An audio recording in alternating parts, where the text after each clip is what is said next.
The following program is an exclusive presentation of GPTV.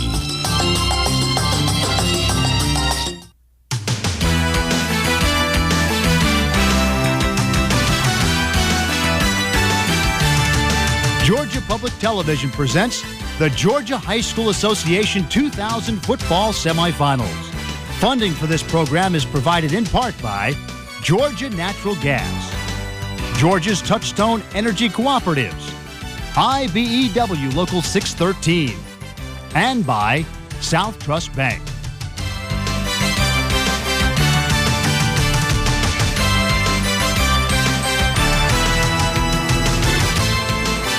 The 2000 semifinals from the Georgia Dome has reached its final chapter. The 5A semifinal championship between Parkview and Westside Macon.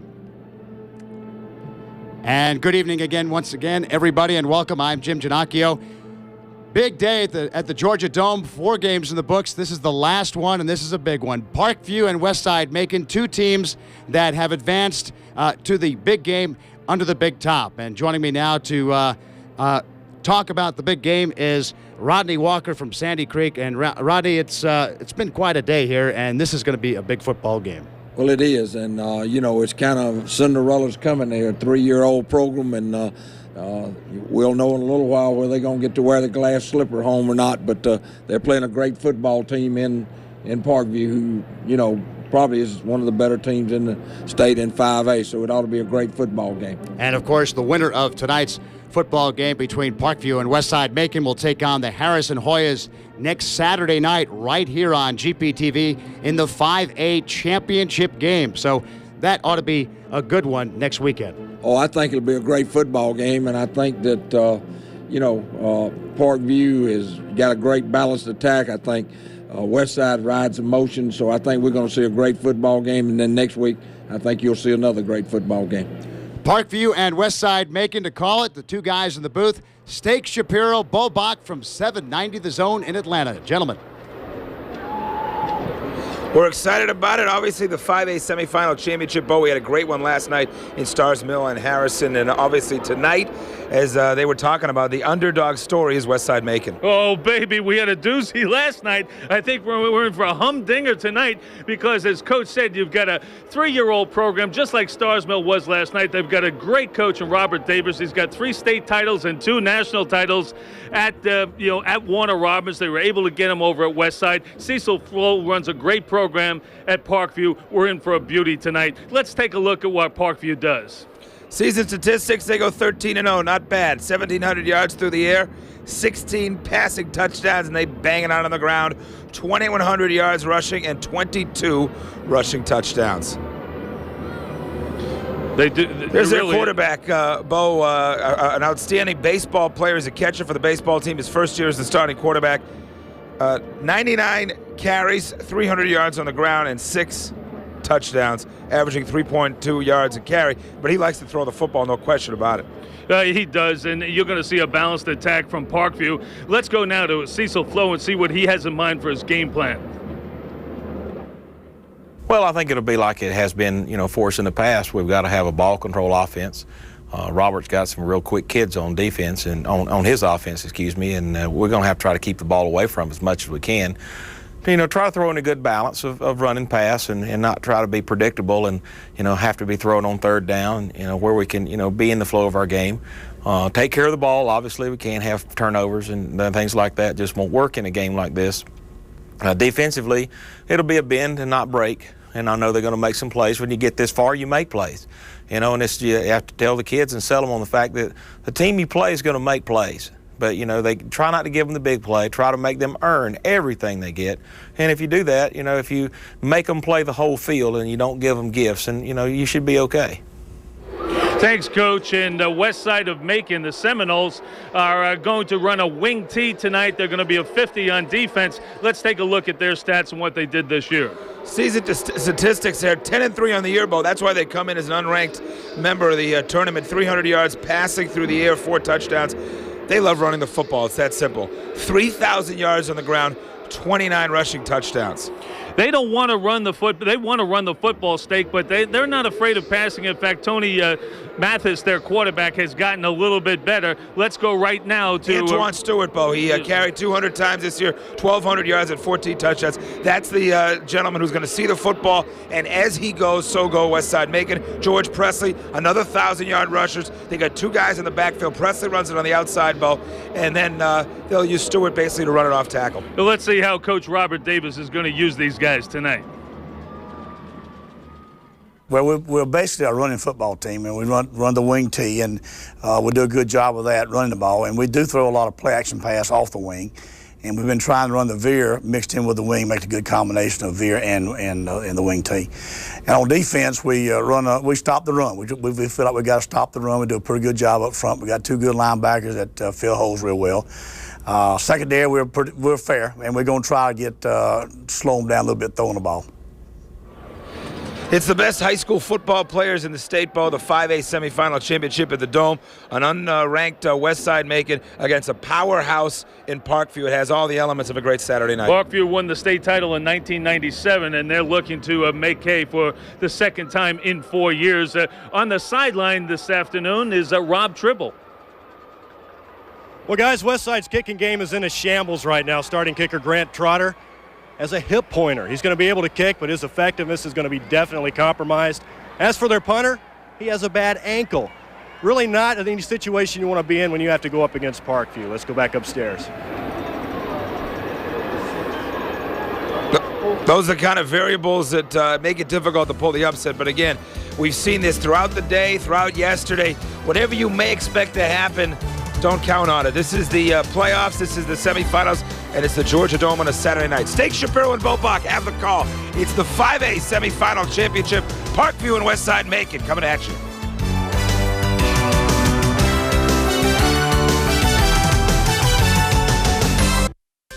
You're watching the Georgia High School Association Football Championships on GPTV.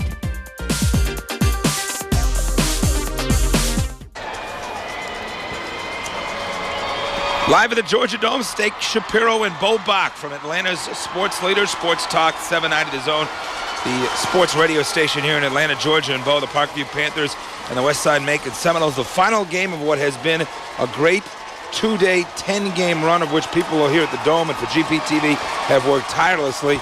And hopefully, Bo, we get lucky like we did last night. We got the best game of Friday in Stars Mill and Harrington. And we hope we get the same today. Well, I think we're going to, Stake, because Robert Davis is an excellent coach, as is Cecil Flo. Both of these guys have been in big games before, and as you see Parkview taking the field right now, these look like two small college teams. The way they take the field, you love the way their entrance, and these two teams are ready to do battle tonight. I think we're going to have a great game. Well, Westside Macon, Bo, not only the kicking game, but obviously having 3 losses on the year. Granted, they were to some of the great power teams in the state, Warner, Robbins, Brookwood, and Northside. But they, talking to Coach Davis before the game, they said they wanted to peak in Week 11. That's what they was gearing everything toward. Obviously, he's been here before. He's won with Warner Robbins, 1 state titles. And 3 state titles and 2 national titles. So he understands the process of getting, to the end of the season and getting to the tournament and trying to be in a position where your team is playing at its best. He feels like it's the best they've played. He feels they're undersized, plays with a lot of heart, a lot of the things you heard about Stars Mill. But obviously, anytime you go up against the tradition of what they're facing tonight, I mean, that's something that can be intimidating. Well, you've got to get a break, you've got to make your breaks, and you've got to make a big play. And they've got some big play running backs on this Westside squad who can really, tote the pig. Yeah, 2,000-yard rushers, a member of this club this year, Bo. We talked about George Presley, the running back, and we talk about Antoine Stewart. Stewart runs more like a fullback. He'll be off tackle, will look to pound it. They'll look to use the speed of George Presley outside and get him some space and allow him to make some big plays. 2 great students, by the way. Stewart a 4.0, 1,200 SAT, and Presley 3.8 and 1,000 SAT. And I noticed as we go through the program and looking at these kids, both of these schools have some excellent student athletes. Kicking off, Westside Macon. Parkview will return Grant Totter. He of the hip pointer will kick off.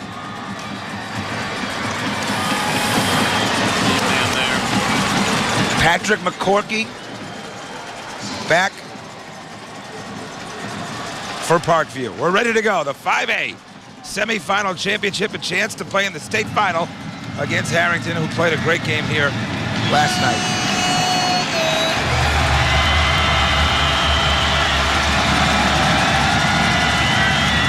Let's play some football.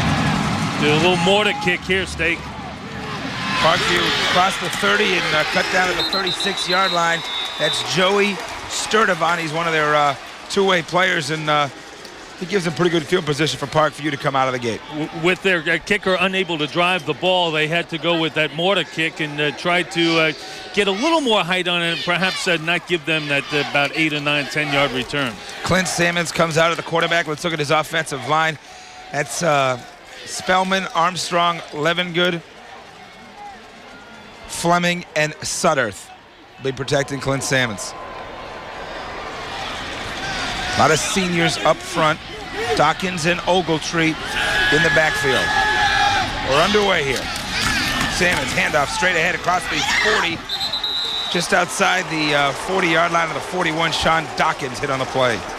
This is a multiple pro set offense that we're going to see from Parkview tonight. And they do a lot of things. They're a very well-balanced ball club. Tim Bray with the tackle for Westside Macon. Here's their defensive front. Hudson Pope, Davis, and Mann. Defensive backs, linebackers, Kent Rouse, Richardson, Freeman, Talton, Morgan. Let's make sure we got that last guy. 2nd and 6. Salmons under center. Man in motion, lone running back. They pitch outside, goes to Dawkins. Dawkins across the 45 to the 47. That'll be a big run, first down, and the flag down on the play. Well, they had the cluster formation to the right, Steak, and the formation was strong to the right. They came back to the left side with motion, and that lead blocker got a great block, a kick-out block on the linebacker. Got a great block, Bo, because there's a hole, it looks like, in Parkview. He's going to move backwards on this one. That's the guy they'll really use to pound the football, Bo, Sean Dawkins. He's only a sophomore. He's a beauty.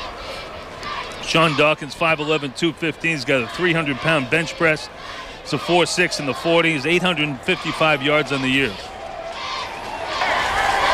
Holding on the offense. Repeat, 2nd down. Look at those itty-bitty defensive players for Westside Macon. Some of them only go about 5'11", 170 pounds. They rely on speed and quickness and cunning. Bo, gentlemen, you see tonight to watch for is Jeff Francoeur, number 12. He's one of the big play players in the state of Georgia. A 3-touchdown game already in this tournament. 2nd and 16, ball at the 30. Salmons play action, back to pass, looking downfield. He overthrows, picked off. Great interception there. Westside Macon in control.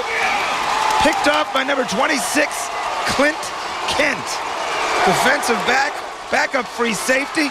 And how about that for a big play early? They put him in a 2nd and long ball, and Westside Macon makes a play. Francoeur is their leading wide receiver, and you see they start him out of the backfield, and they ran him on an out. He tried to go to the up receiver and actually had 3 receivers over there and just picked the wrong one, the one that was in double coverage. Tony Mathis, now junior quarterback. He can run it very nicely. Good option quarterback as well out of this wing formation. Don't be surprised if Westside Macon, who doesn't throw much, comes out looking to throw the ball. That's how they got back in the game last week. Fake the handoff, as we said. Mathis rolling right, looking downfield. He's got a man, and it's incomplete on the side, looking for Marlon White, the sophomore. But Bo, in talking to Coach Davis before the game, one of the things he was impressed by last night was the way Harrington, a running team, Bo, came out throwing the football. Well, Harrison last night, Coach Cobley wanted to throw the football early because he wanted to surprise him. A great call here by Robert Davis, and you can see Mathis's arm. This kid looks like he really can throw it. 2nd and 10, ball at the 46-yard line. Westside making the early turnover in business. Handoff, straight ahead, get about 3. Antoine Stewart, the fullback. 10:31 to go. We're in the first quarter of the 5A semifinal championship. The opportunity to go to the championship game against Harrington. Brent Brock is the offensive coordinator for Westside. He played at Florida State and he's been around a long time. He's a heck of an offensive coordinator. David Bruce is the defensive coordinator. 3rd and 7, ball on the 43-yard line. Faking the pitch, trying to run straight ahead, and that Parkview defensive front is ferocious. Yeah, they'll run. Cut them down. They'll run the wing tee. They'll run the veer. They'll throw the football. They try to do a lot of things in a lot of different formations. Zeb McKenzie and Willis Sutterth. Look at the penetration here. That's what's going to be tough all night. That's where Parkview is just killer. They've got a lot of experience up front, a lot of seniors, Massey and Sutterth, of course, the seniors, Chad Leathers, the junior, and Zeb McKenzie. What a specimen as a sophomore. If they can get the running game going, then they can run some play action and be effective. 4th and 6. Shotgun form. No, they're going to punt. And remember, they're worried about their kicking game tonight. This one looks like it may be headed for the end zone. It's end over end, and it is indeed landing in the end zone. So that's where Parkview will take over on the touchback. They'll come out to the 20-yard line. Almost had a chance. That was a fine punt for a punter with a bad ankle. Almost had a chance to down that inside the 2, just a little bit too long. Well, it died right when it hit, but unfortunately it hit right in the end zone. So a opportunity wasted, not a good sign for Coach Davis, Bo. Second play from scrimmage, essentially the 3rd play from scrimmage. You get the big interception, you get the momentum changer, you hope, and do absolutely nothing with the football offensively. So now Parkview back in action. 1st and 10 at the 20-yard line. 9:18 to go, quarter number 1. Salmons, hands off, straight ahead. That's Austin Ogletree, gets about 3. Austin Ogletree just on that dive on the left side, and he's also the leading tackler on this team. Parkview has a lot of great athletes that go both ways. Here it is right here, simple handoff to the left side. And what they will try to do is wear down Westside with their superior size. Coach Davis does not believe in the two-way player, Bo, and he thinks it's an advantage for his club and has been throughout the season that they only play guys one way. And a guy like Frank Core, who's such an outstanding athlete, plays almost 60 plays a game. That could be a factor. 2nd and 6, 24-yard line, 8:40 to go. They hand off on the outside there and get nothing. Brad Lester. See how quick the Westside Macon defense is. They had about 6 or 7 hats on that ball, and they really can go sideline to sideline. So far, Bo, undersized Westside Macon doing a good job up front, controlling the line of scrimmage. They've already been benefited from a holding call, and here taking care of business on 1st and 2nd down against Brad Lester and Austin Ogletree. Lester only a freshman, Bo. Watch him tonight, number 35. Shotgun formation. Clint Salmons. Spread the field here. Got 4 wide receivers, 2 to the right, 2 to the left.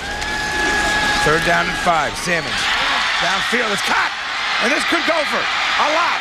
On the outside, it's Frank Core. Down the sideline, and he is cut down at the 20-yard line. And that is one of the great athletes in the state. Clint Kent makes the tackle. But, Bo, we talk about Jeff Francoeur. He doesn't catch a lot of passes. Look at that play. Unbelievable, Steak. Jeff Francoeur, as you said, one of the best athletes in the state. He wears number 12 for Jeremy Myers, who was on this squad when they won the state championship in 1997. Here he is, and just look how rangy he is. He looks just like Jeremy Myers, the free safety and 2-year starter for Georgia Tech. Wanted to wear number 12 like he now has 12 interceptions to surpass Jeremy Myers, and you see what he does on the offensive side of the ball. You were talking about him being a two-way player. Tough to keep an athlete like that off the field. Huge play from Frank Core on 3rd and 5. They're at the Westside Macon 20-yard line. 1st and 10. Salmons on the outside to Dawkins. Dawkins got daylight. He's at the 10, the 5, and he has lost the football at the 3-yard line. And it's a 1st down. It is knocked away by Dorian Freeman, the senior. But again, great blocking on the outside and great speed by Sean Dawkins. Well, I would like to know what Cecil Flo calls that formation. You could call it jumbo, you could call it tight. He's got 2 tight ends, and look, he pulls the guard, and he's got the tight end on 1 defender out there, and a lot of speed there to save the touchdown. Yeah, Dorian Freeman doing a great job stripping that football, Bo, but goes right out of bounds. It's 1st and goal from the 3. Parkview knocking on the door.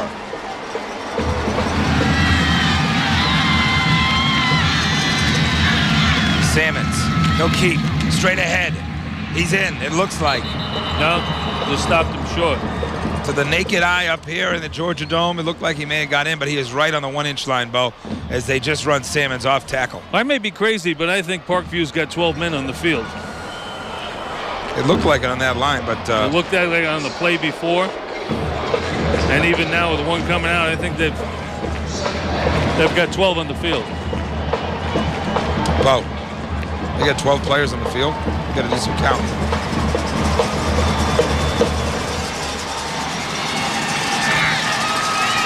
Yep.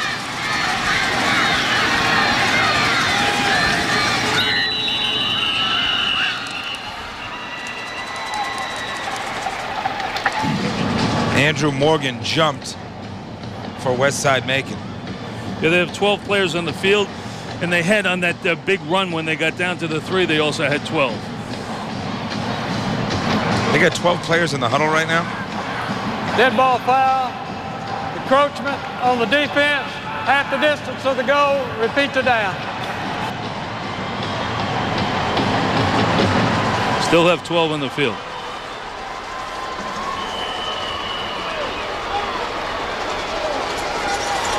Second and goal, 6:35 to go. Again, flag down on the play. Let's see what the call is.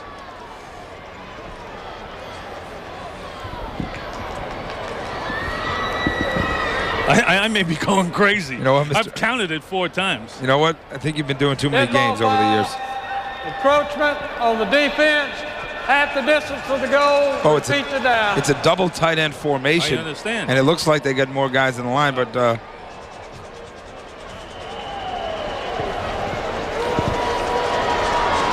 6:30 to go. Parkview ready to punch it in.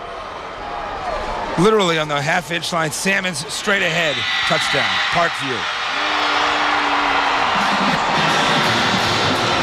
Clint Salmons straight ahead, and Parkview using Jeremy Francoeur, their biggest weapon, to bust down the sidelines on a 3rd and 5, and then they use Clint Salmons to just bust it home. Greg Johnson will kick. Westside Macon. Westside Macon may have to come out and throw. Now, they don't want to play Parkview from behind. They have to keep pace with these Panthers. Well, they've only had one possession. It was a 3 and out. And this drive has covered 80 yards. And it's good. So Parkview takes the football and uses a huge catch by Francoeur. And then Salmons just goes right over, literally at the half-inch yard line. Getting great blocking up front there from his offensive line. Spellman just crunching the nose tackle up front. Salmons is an all-star catcher, played in the junior Georgia team in baseball. He's signed a scholarship to go to the University of Georgia. Last year as a catcher, he threw out 19 of 22 base stealers. After a while, nobody would attempt against him, and the only way they could move a runner is to bunt him over. That's an amazing percentage, Bo, for a catcher, 19 and 22, especially at the high school level. Greg Johnson will kick off to Westside Macon. 7-0 early, 6:15 to go here. Quarter number 1. Powerful Parkview undefeated on top. George Presley is back as a return man for Westside Macon.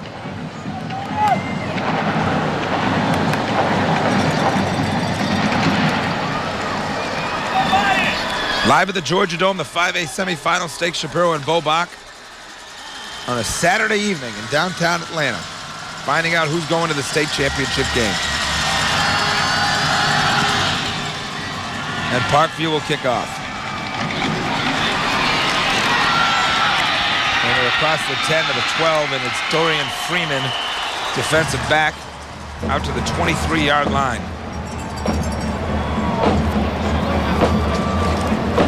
So Westside Macon really, Bo, stay within themselves. As I said, talking to Coach Davis earlier, one of the things he said is it's going to be very difficult to run the football against Parkview. I mean, up front, they bring back guys, they're experienced, they're very physical. Parkview won their first 2 games this year, Bo, by virtue of no offensive touchdowns. Right. Francoeur had a big pickoff in return for a touchdown, and they grinded another one out. So they had struggled offensively. Defensively, they're terrific. On the outside, across the 25 and out to the 30. George Presley at 35-40, knocked out of bounds. And very close to being a late hit at the 42-yard line. but they get George Presley with some space, and that's what we talked about. Stewart, the fullback, and Presley, the outside guy. They're going to have to get to the corner, and Presley's the guy who can do that. He's 5'7", 180 pounds, and he runs a 4.5 40. He looked even quicker than that. He's very quick, makes great cuts. Looks a little like Warwick Dunn the way he got around that end there. 1st and 10, 43-yard line. Westside making a big first down run there by Presley. The handoff is straight ahead, about a 7-yard hammer by Antoine Stewart, the fullback, and now some good work up front. Cole Brantley and Chris Eason and Brad Lord on that offensive line. Todd Stewart, the junior linebacker, in on the hit. Antoine Stewart, he's the banger. He's 6 feet, 200 pounds, and he ran for over 1,200 yards this year. Tony Mathis obviously pleased with the last couple of carries. That goes for 6 yards, 2nd and 4, but they're starting to move the football offensively. The handoff is straight ahead to Stewart. Stewart is across the 48 near the 47. Looks like it's very close to a first down ball, and a key time for Westside Macon to start moving the ball. Wait until you see these guys break the huddle. You know, they just have the look of a well-coached football team. They break the huddle and rush to the line of scrimmage, and they look like they mean business. You like to see a team that comes out of the huddle crisp like that and ready to go. Zeb McKenzie went on the tackle again. Hard to believe this kid is a sophomore. 3rd and 1. Tony Mathis. Look for Stewart here, maybe straight ahead, or Mathis himself, who can really run the football. Tony Mathis, again, only a junior. The two running backs, both 1,000-yard rushers, though Stewart and Presley, they're seniors. The give is straight ahead, a dive for Stewart, and he is very close. I do not think that he got it. I don't think he did either. That was a great tackle. Tried to go over the top, and he was met right in midair. Well, Bo, what do you do here? Well, I think you've got to punt. You try to pin them, Steak. Look at that penetration there. Great sticks up front. Look like Todd Stewart doing his own dive to meet Antoine Stewart. They're going to measure. 7-0 Parkview, 4:29 to go, first quarter of the 5A semifinal championship games here in Atlanta. First down. Shows what we know. No, that can be the whole thing. What they've got to do is sustain these drives and try to keep the ball away from that Parkview offense. I think we've learned two things important here in this first quarter. First thing is Westside Macon's offensive line starting to show some of their stoutness. The second thing is that you need a better bifocals, my man. I may be right. 1st and 10 from the 47. The handoff is to Presley. He's cut down. Great hit in the backfield. Justin Albreton, the strong safety, the senior, coming up and making that hit. They try to get space outside. Doesn't happen. They're going to have to run outside. They can't run inside, and they're going to have to stick with the game plan. Well, but they may be ripe right now for a little play action. They've got to put the ball up sometime. Well, play action here, Bo, on 2nd 11. Is Coach Jerry Stewart, the Parkview defensive coordinator. He's been in the business about 30 years himself. Hand out again, straight ahead. 7 yards, George Presley, maybe 6, but now makes it more respectable on 3rd down here. Clock continues to move. Zeb McKenzie. I hate the thought of getting one of these names wrong and having some kid keep his tape and having to hear us get his pronunciation wrong. I'm waiting for you to get one right. You better watch yourself, buddy. 3rd and 6. Big play early on here. 3:07 to go. Ball's on the 43-yard line of Parkview. Tony Mathis under center. 2 backs behind now. In motion, Presley. They're going to throw. Looking downfield. Oh! And coming the other way. That's Frank Kerr. He's at the 35, the 30. He's down to the 10. Oh, man, is this kid a player? Wow. Tony Mathis knocks him out of bounds. That's number 13 on the year for Frank Kerr. 57 yards on the interception return for Jeff Francoeur. Look at him drive on the ball. They read it all the way. They go right at Jeremy Francoeur. I mean, Bo, I understand he's a two-way player. Maybe you want to test it, but That's the best player on the field, and you've allowed him now to control the whole first quarter and put Parkview in a position right now to really put Westside Macon up against him. Yeah, he's a great athlete. He also hits .402 in baseball. Last year is a Gwinnett County home run record with 15. He's a great golfer. Great basketball player, even though he doesn't play for Parkview. Won't play for Parkview, be in the starting lineup. This is one of the best athletes Georgia's seen in a while. Parkview calls a timeout. But Jeff Francoeur, and again, I talked to Coach Davis about it before the game. One of the things he said is, we can't pull a Deion Sanders and throw away from Jeremy Francoeur. We have to be ready to attack him and Jeff and make him Francoeur they also move him around the field.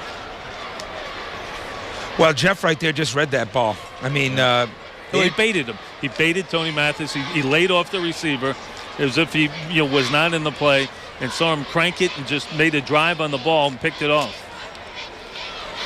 There's Coach Robert Davis and Brent Brock in back of him as offensive coordinator. The speed on Francoeur, just unbelievable. Yeah, in a game like this, the expression is don't let this guy beat you. And then Jeff Francoeur, clearly the most impressive athlete on the field, and so far that has not worked for Coach Davis. Francoeur has been sensational.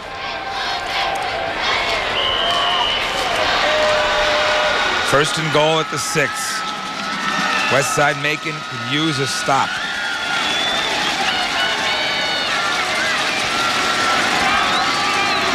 The pitch is outside. Dawkins, and he's down to about the 3.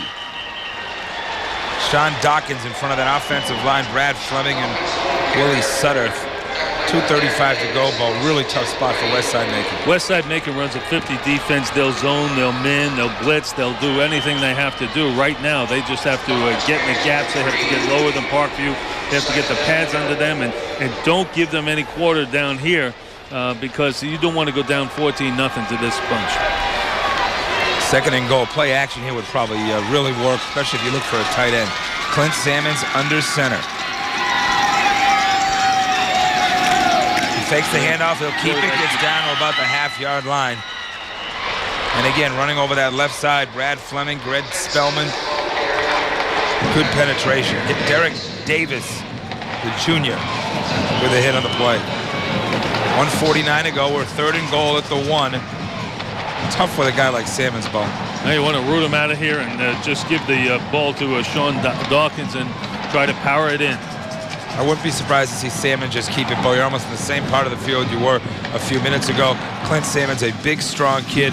He's got 6 rushing touchdowns on the year, 7 if you include today. And he'll keep it, and he'll try to go over, and they'll give it to him. Touchdown, Parkview. Clint Salmon's taking care of business. Jeff Francoeur doing the same. Well, it's been all Francoeur so far with the big catch and run. And then the interception return for 57 yards. They get that initial surge. Fleming and Spellman doing a great job. Greg Johnson will come in for the extra point, but talking about being up against it now for Westside Macon, Bo, down 14-0. The Cinderella story as we get closer to midnight. Doesn't look like many glass slippers around the Georgia Dome right now. 14-0 Parkview. Well, now it's time to pull out all the stops. You've got to start throwing the football. Tony Mathis has a very good-looking arm, throws a good ball, a tight spiral. Bo, you're only in the first quarter. Why do you want to put yourself in a position where you start throwing the football all over the field? Clearly, Jeff Francoeur it can terrorize you back there. I mean, the one thing is you have a sustained drive and take up some time, even if you only get 3 out of it.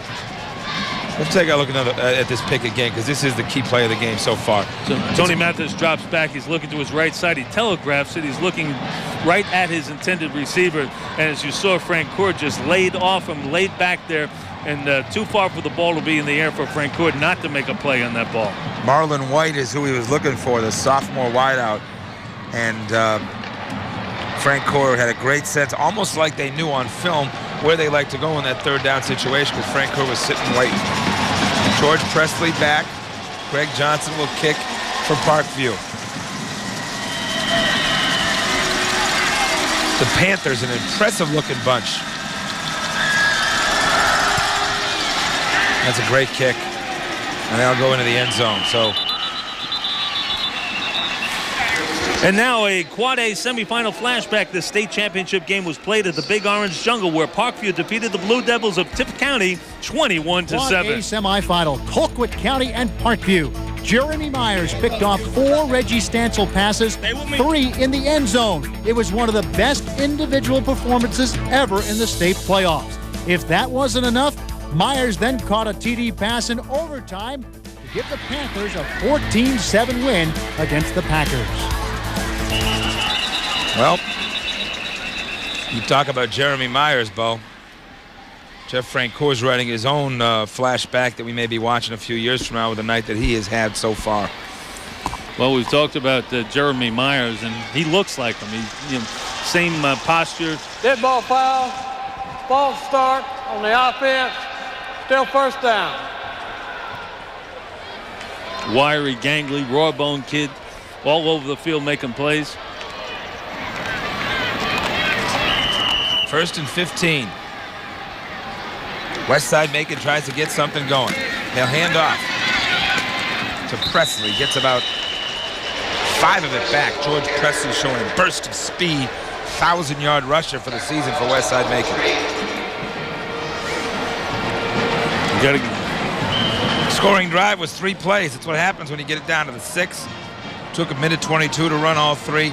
Clint Sammons goes over from the 1.5-yard line, his 2nd touchdown of the day, and it's 14-0 is what we have to lead. Straight ahead, Antoine Stewart out to the 28-yard line. But I really don't think Coach Davis is going to feel comfortable throwing the football right now in this situation. What you want to do is try to settle your kids down. They're probably a little shell-shocked right now at the way right out of the gate they're down 14-0. And, you know, the last thing they need is another turnover going the other way. Yeah, you're probably right, and especially down here in minus territory, you want to get it out of here so you can open up your playbook.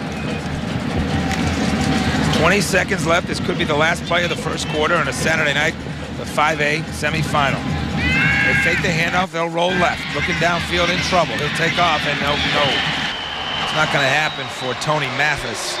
Not with the sophomore Todd Brooks making a play. And again, the passing game, not much there. That Parkview secondary is ferocious. One of the best defenses in the state of Georgia. And that is really going to be the story.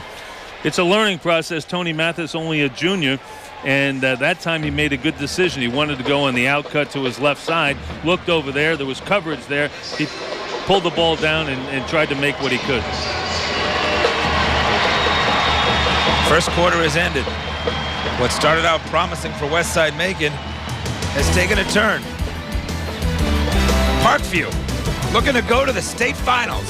Hook up with Harrington. It's going well now. 14-0. We'll come back for second quarter.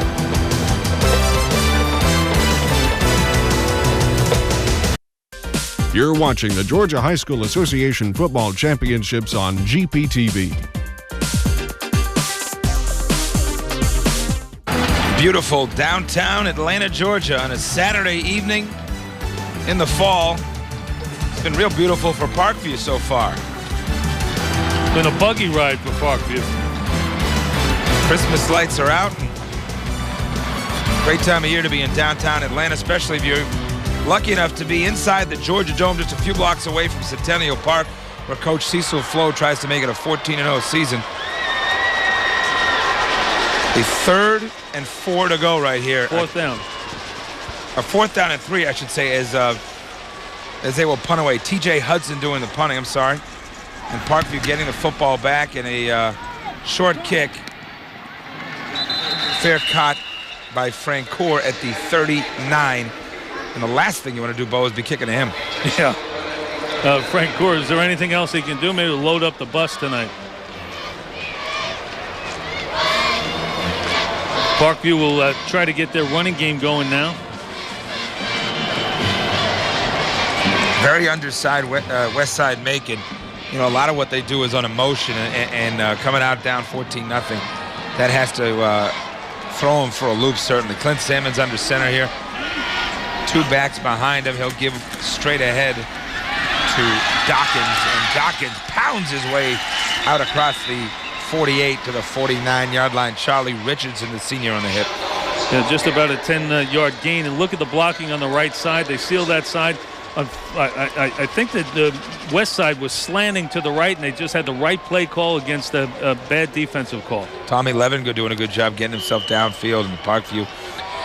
The Parkview offensive and defensive line, Bo, probably their greatest advantage and has been all season. You know, the 1997 state championship team just a few years away, and they graduated a lot of guys from last year's team. But where they brought the most back was on the offensive and defensive front, and that has shown tonight and it's shown all season long. 2nd and 1, Salmons. Not a bad time to go play action. And they do that. Salmons looking downfield. He's feeling the pressure. He lets it go, looking for Frank Core. Oh! Deflected away, interference call in the secondary. Clint Kent has been involved in a number of plays early, Bo. Yeah, he has, and he tried to make a play on that ball, but you saw Frank Core was able to get behind him.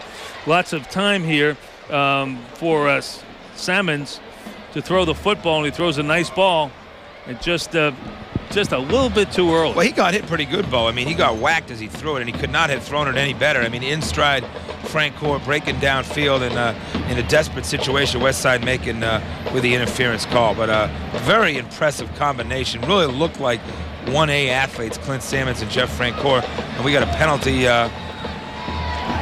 Where are we going now? We're calling that offensive? We have an ineligible downfield on the offense. We have defensive pass interference, decline. Replay the down. We'll do 2nd and 1 again, it looks like. But the surprise of a fake handoff up the gut and going to Frank Core deep has been lost. That was a good call on 2nd and 1. That was the battery made Salmons to Frank Core.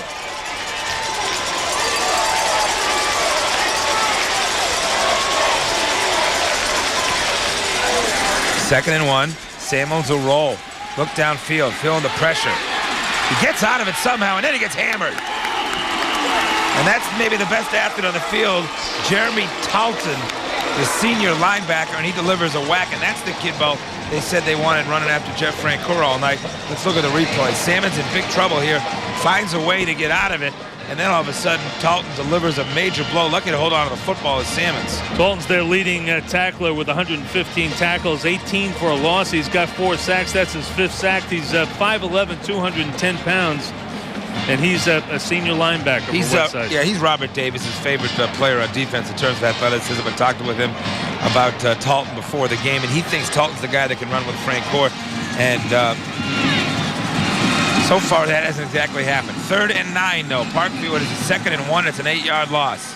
Salmons out of the shotgun, back to pass. Looking downfield and breaking free just for a moment.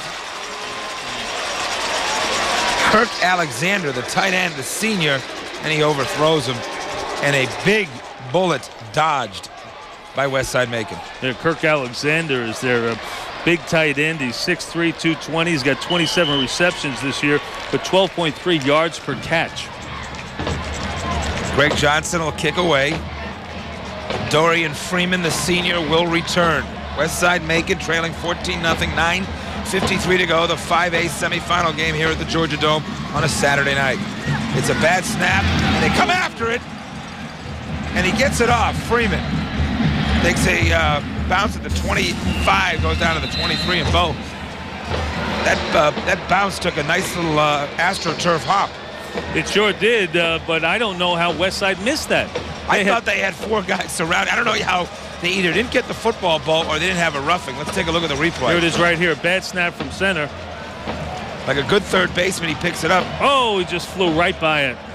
And luckily he didn't catch his leg. That's amazing. He was almost there too early, Bo, no? Yes, he was. I mean, he went right past the football. Boy, that hurts Westside Macon. That really hurts. James Rouse. Tony Mathis tries to get things going. The handoff is on the outside there, across the 25, out to the 30, and cut down there. Travis Evans out to the 32-yard line. Bo, he's a freshman. How about getting him? Well, this is another one of those just 3-year-old programs, just like Stars Mill last night. Coach Robert Davis has done a great job with these guys. Only their 3rd varsity season, and here they are in the state semifinal playoffs. This is the deepest that Macon Public School has gone in the playoffs in 25 years. 2nd and 2, ball on the 32-yard line. The handoff is straight ahead. Antoine Stewart, and he has got the first down. So if anything has gone right tonight, Bo, it's some of the surge they've gotten from the offensive line. It's really amazing against that bigger Parkview squad. Look how big they look. I don't know if it's the white uniforms there. We're looking at Westside Macon right there, but they just look so much bigger on the field. Antoine Stewart, 1,200 yards this year, 5.3 yards per carry, and he really churns. He keeps those legs moving. 1st and 10. The handoff again is to Stewart. Across the 42 to 43. Gain of about 6 yards on the play. 8:43 to go, second quarter. See what I'm talking about? Those white uniforms, Steak, they look big, but also they look multiple. In other words, they look like there's another man on the field. Yeah. I worked with a guy once. Really? Yeah. Crazy, mixed up guy who was convinced for about 3 plays there was an extra man on the field. It's the uniform. That's got to be the uniform. It's that Bronco-style uniform. Whatever you want to go with to get out of this one, go right ahead. 2nd and 4, ball on the 43-yard line, 8:15 to go. The handoff is to Presley. Presley tries to get outside here and is cut down. Great speed. Great quickness. By Parkview coming and making that tackle. Joey Sturdivant, a sophomore. Just a great move to avoid the loss. Watch this right here. Outside, cuts it back inside, hits the seam, then makes another cut outside. What a talented runner he is. Never heard a guy get so much credit for a 1-yard run. Over 1,100 yards this year, 6.3 yards per carry for George Presley. And they go with a quick snap. They're right at the line. They pitch outside, try to get a first down, and they have got it, it looks like, after the 48-yard line. George Presley again, Bo. Pretty simple formula. If they're going outside, it's Presley. If they're going between the tackles, most of the time it's going to be Antoine Stewart. Austin Ogletree with a hit. Ogletree, you remember, also carries the football for Parkview. First down, Westside Macon, 7:33 to go. Parkview leading Westside Macon 14-0. I'm Steak Shapiro with Bo Bach of Sports Talk 790 The Zone here in Atlanta. Watching the 5A semifinal matchup. The winner plays in the state finals against Harrison. I'm thinking of Al Harrington. I'm watching too much NBA. Harrington was, I think, a character on Ally McBeal. They carry straight ahead for 5 yards. Antoine Stewart. It's real simple, Bo. They're not going to get too creative right now. They're going to run Stewart, and they're going to run Presley. Both these guys are 1,000-yard rushers, and they're going to try to get back in this football game. Well, based on their last series, I think Tony Mathis really started to see some things that he was not seeing earlier. And, you get kids in this dome seeing it for the first time, quarterbacking this squad, for the first time this year. Tony Mathis was a little too antsy, didn't take his time, wasn't patient, didn't read the defenses. I think he might have learned something in this game. His fumble, it's on the ground. Mathis looks like he got it. Big break. And it'll set up about a 3rd and 6. Mathis and Stewart say, how do you do to each other? The ball ends up on the carpet. And it'll set up a 3rd and 7. Tough there, Bo, when you're driving, moving the football the way they were. See, right here, it was just Antoine Stewart, I think, forgot the play, ran a different play. Tony Mathis, Bo, now maybe putting himself in a position where he has to throw the football and has not had any success. I don't believe he has a completion tonight, unless you consider the one he had to Jeff Francoeur. Coach Cecil Flo, his defense run by Jerry Stewart, will run a 4-3. They'll come with the blitz. Here it comes from the outside. They pick it up very nicely. Oh, he's got him out there, but underthrows him. Francoeur knocks it away. Francoeur. Marlon White, the sophomore, the same combination there. Again, I told you, he's not going to hesitate to go at Jeff Francoeur. And straight man-to-man coverage there, deep, Bo. But, if you're going 30 yards downfield, you're giving Jeff Francoeur's time with his speed to get all the way back there. And, it's almost a mirror of the flashback we just saw with Jeremy Myers, Bo. That's the kind of stuff Jeremy Myers was doing in the Dome a few years ago, right, when he was picking off passes in traffic and catching balls. And continues to do it for Georgia Tech. Francoeur will return. TJ Hudson, the kick. It's a short one. Francoeur, fair catch at the 20. Love to have seen him take off for that one, just to watch him with the football in his hands. As we said, only the 3rd year of this program, Robert Davis loves coaching this club. Oh, I am very proud of the football team. You know, we're a young school. We started from scratch, kind of like Kurt Russell did over Georgia Southern. And we have come so far. And we've matured football-wise. We've matured in age and everything. But our kids are really, they play hard. The game's important to them. I'm just really tickled with them being here. He's one of the good ones. 3 state titles and 2 national titles at Warner Robins before coming over to Westside. That's like Southern Football Coach 101 right there. Casting call. Great sound. Run up the middle, and it's a big one. Sean Dawkins sees daylight and is cut down at the 38-yard line.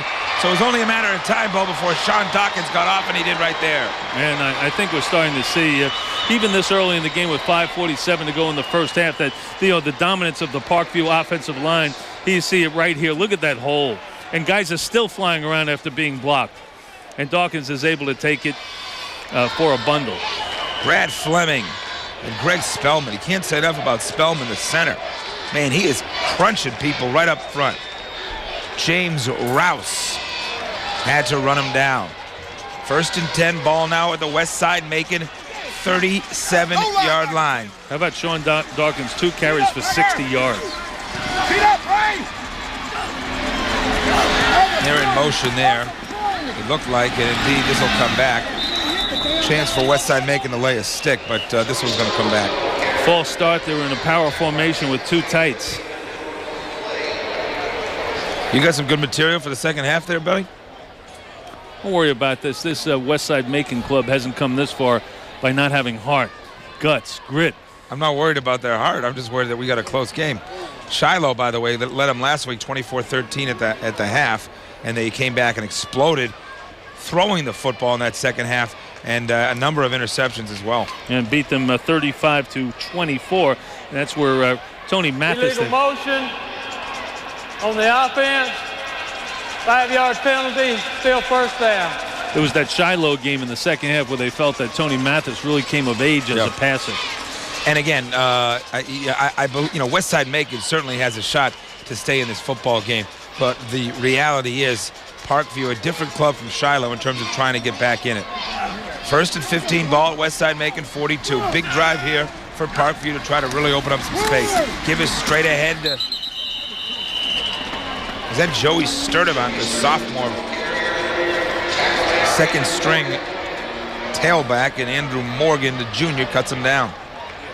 Well, you see, they think they can run right at Westside Macon right now, and the Seminoles are going to have to get in those gaps. They maybe have to guess a little bit. They're going to have to do some stunning up there, some looping, and try to get in the gaps and disrupt them in the backfield. 2nd and 11, ball at the Westside Macon 39-yard line. Clint Salmons already has run for 2 touchdowns from the 1. We'll see what they want to do here. A little inside pitch to the fullback, and it's going to go for a bunch. Straight ahead, Kirk Alexander, the tight end, I should say. Lining up on the tight end formation, ball, and they give that little pitch shuffle pass. Yeah, a little shuffle pass that goes very popular play out of the pro set formation. So well orchestrated. And look at that crunching block up front there by Brad Fleming, the left guard. I mean, you want to talk about a big-time block. You can't say enough about Parkview's offensive front, really opening things up.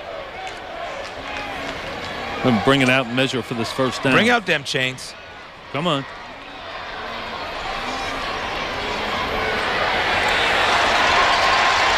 That's a first down for Parkview. 4:13 to go. They continue to march down the football field. And this game, Bo, really moving along at a rapid pace. At some point, Westside Macon, I think, decided that running the ball was their best chance. And they were doing great until that miscue trying to hand off the football. That killed their drive. They're not going to work in the 3rd and long, Bo. Not against this secondary and not against Frank Core. 1st and 10, ball at the 27. Salmons under center. 1 wide receiver right. He's got a tight end in motion. They hand off to straight ahead. And again, that's Sean Dawkins, who is fighting his way down. A great little run down to about the 19-yard line. Gain about 8 on the play. Last couple of 3 carries, they're averaging now 6-7 yards per carry on first down. You see it right here with a block downfield. I'm surprised at you, Bo, that you're not mentioning these offensive linemen more. I thought you were all about the Bo blocks of granite. in these. Are you relying on me to acknowledge all the great jobs we've done Parkview, up as a matter of fact, is the recipient of the Bull Buck Blocks of Granite Award when Jeff Francoeur was our Prep Player of the Week for Waffle House just a couple of weeks ago. Is that right? 2nd and 2, ball on the 19-yard line.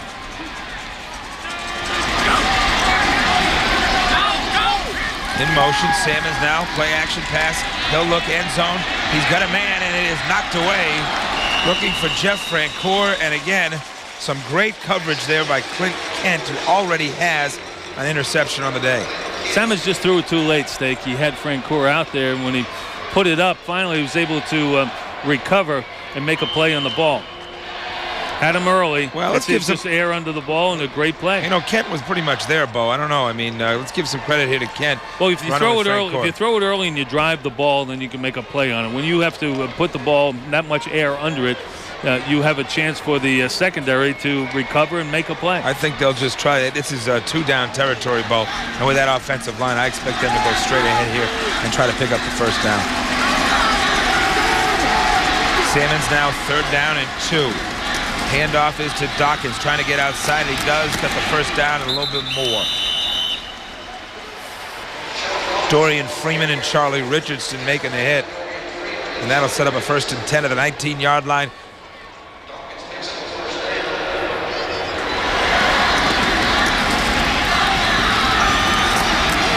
Oh! Boy, they're slobber knocking down there. And I'll tell you one thing that those Parkview Blocks of Granites do is they sustain their block. Yeah, great job, Bo. And they block downfield. They stay with it, like you said, and they get everybody blocking, including Francoeur. Sammons now. 1st and 10 of the 19. 2:30 to go, 2nd quarter. Parkview rolling over Westside Macon so far. Handoff outside, banging his way. Austin Ogletree, the two-way senior. Not much there. That's the type of defense that David Bruce, the defensive coordinator for Westside, is familiar with, where you get a couple of 3 guys that, attacking the ball carrier, and then the 4th man comes in and knocks them out. 2nd and 9, ball at the 18-yard line. Great pressure there by Westside Macon. Look for Sean Dawkins, Jeff Francoeur, and Clint Sammons at this point of the field. Both those are the money guys for Parkview, and they play a lot of guys, but Francoeur wide right now.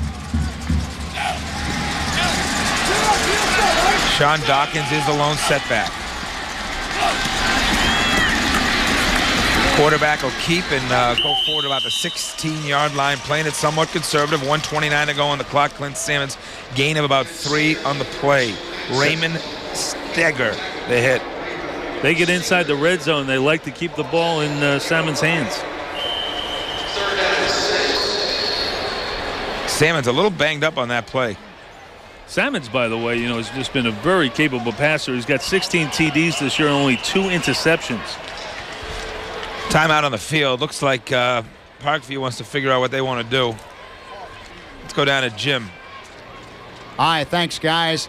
Single A semifinal earlier today, Commerce and Lincoln County. Monte Williams, a big day. 2 touchdown runs, scored on a 2-point conversion, and also blocked a punt. He'll play in the Single A championship game next Friday night at Commerce. They'll take on the Buford Wolves. There's your final coming up here. Tigers 17, Red Devils 14. Back to you guys in the booth. That was a fun one early. Yeah. 17-14. Been close games all day today. And Coach Cecil Flo, he'd love to punch another one in with only 1:06 remaining in the first half. Neil Auer, the offensive coordinator for Parkview. Well, interesting spot here, Bo. 3rd and 7. And a minute to go on the clock. You may just go back to the basics. It's Francoeur and Sammons playing pitch and catch in this part of the field. Split wide receivers, one on the right, one on the left. Stewart lining up inside. Sammons back to pass. He's looking at end zone. He's in trouble. And he'll throw it away. That may be Downing. And no, they'll give him an incomplete pass. Got it close enough on the right side there. Jeremy Talton, again, Bo, the kid I told you about, just slapping it away. And a flag is down. Let's find out what happened here.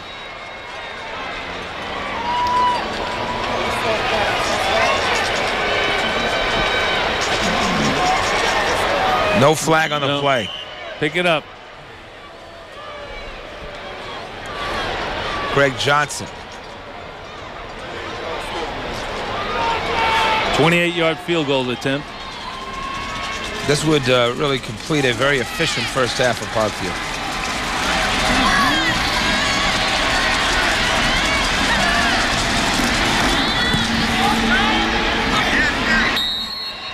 The kid has a wonderful football, one of the best kickers that I've seen in recent high school. Yeah, football. he drives the ball, Steve. Big time foot. 17-0. Parkview leading Westside Macon. Second quarter, 55 seconds left. What do you? Maybe a big run back here. Maybe that's what Westside Macon's got cooking. Well, they got Stewart, I believe, and they got Presley back there. I know is the guy they want to get in space and create something for him. 55 seconds to go in the first half.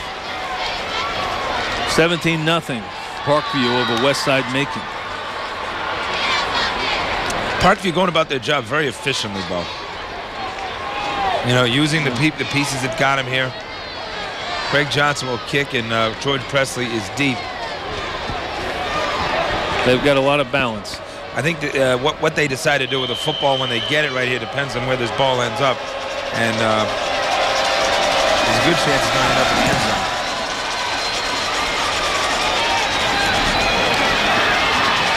Clint Kent will bring it out. Across the 20. And he's out the 24-yard line. And really a place where they don't want to mess around. Let's go back to Jim, see what's happening at halftime. All right, thanks, Steak. Earlier today, the Double-A semifinal, Washington, Wilkes, and Cook.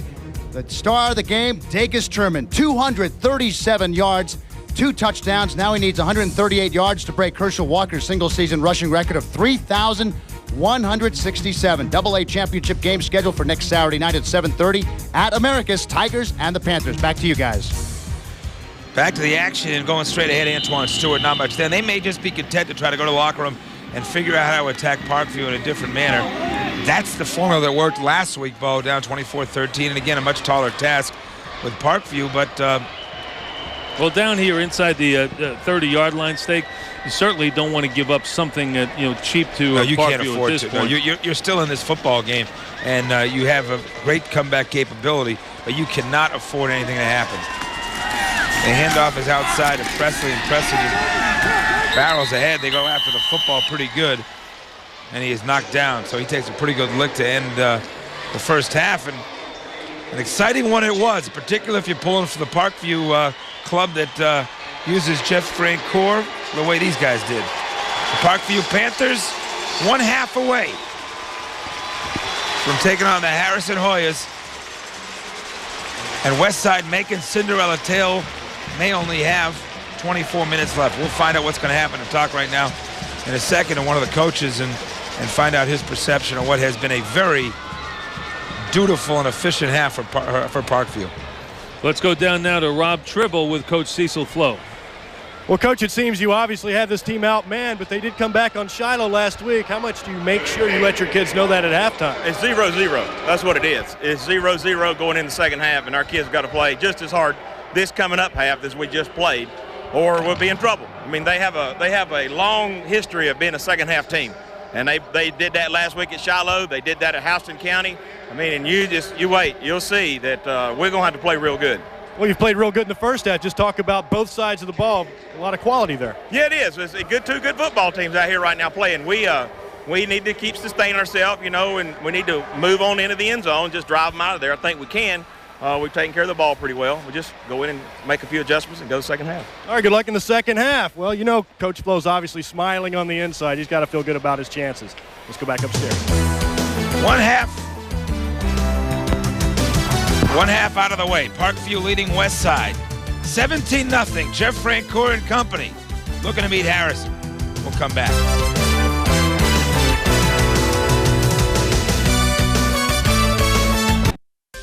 You're watching the Georgia High School Association Football Championships on GPTV.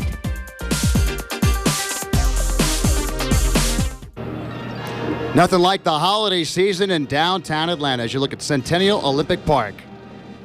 And welcome back to the Georgia Dome, everybody. As we continue on with the football semifinals, great game, Parkview and Westside. Don't count Westside out. Last week, they trailed at half 24-14 to Shiloh, and they came back, Coach, right? Well, they did, and I heard Coach Davis's interview last week on the radio, and he was very positive about his team's comeback and how they attacked the second half. And knowing Coach Davis, they will attack this half, and you'll see a different football team. You better not count out Westside, I can tell you that. Like Cecil Flo said, they're going to tell their kids, we're starting at 0-0. Okay, here's the Parkview marching band.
We're with Parkview's very scholarly-looking band director, Alan Beach. Just tell me about your competitive season. You guys slave away in the summer just like the football team does. How'd you guys do this year?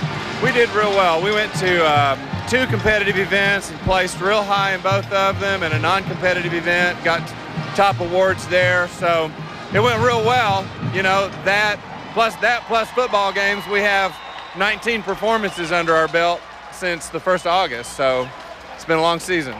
How hard is it? You've got good numbers out here. How hard is it to maintain big numbers in a band? Because it's always nice to have more mouths to put around the instruments. Well, it's nice to have.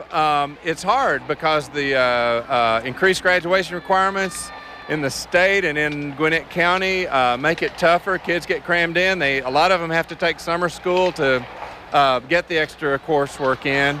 But we think it's worth it, and most of them do too. All right, well, that's it from down there. Let's go back upstairs. All right, thanks a lot, Rob. It's halftime. Parkview leads at 17-0 over Westside Macon. More of the halftime festivities from the Georgia Dome after this.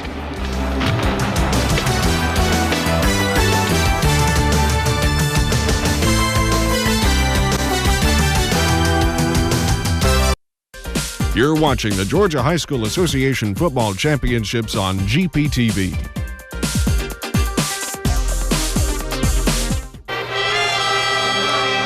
We continue with more of the halftime festivities from the Georgia Dome. Parkview leading at the half, 17-0. Here's the Westside High School Marching Band.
Here with the grand poobah of the West Side Band, Jim Blanton. I notice you don't have quite the numbers that Parkview has.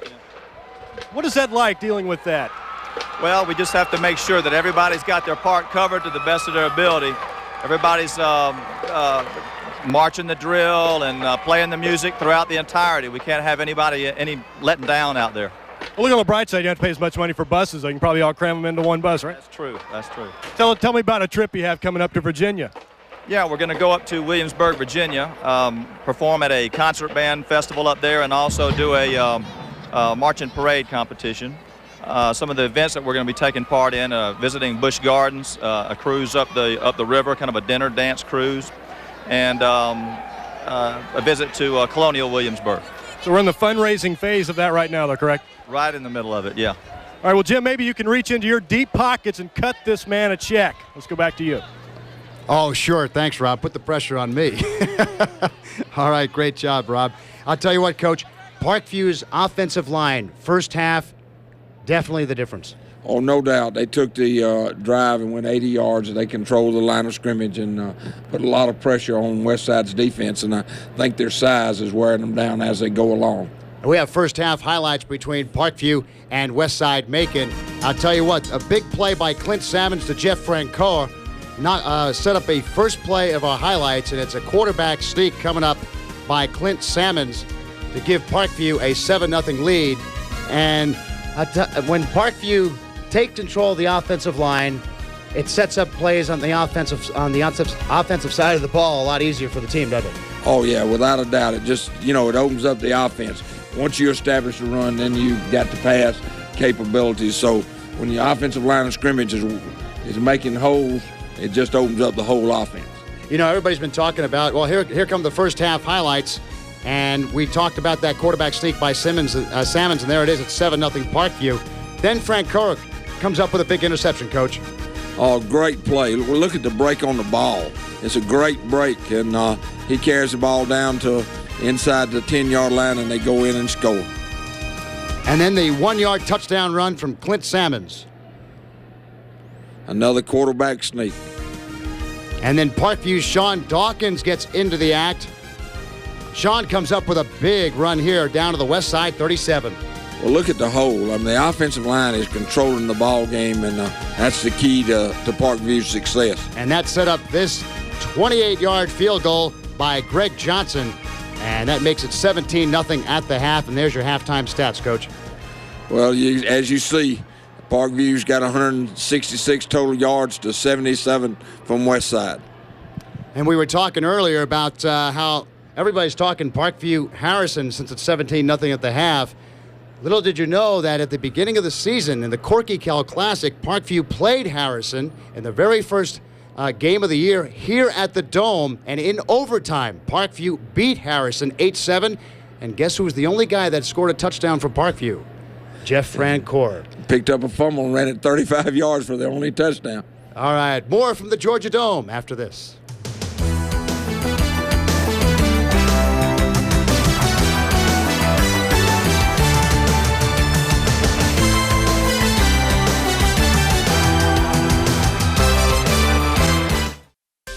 You're watching the Georgia High School Association Football Championships on GPTV.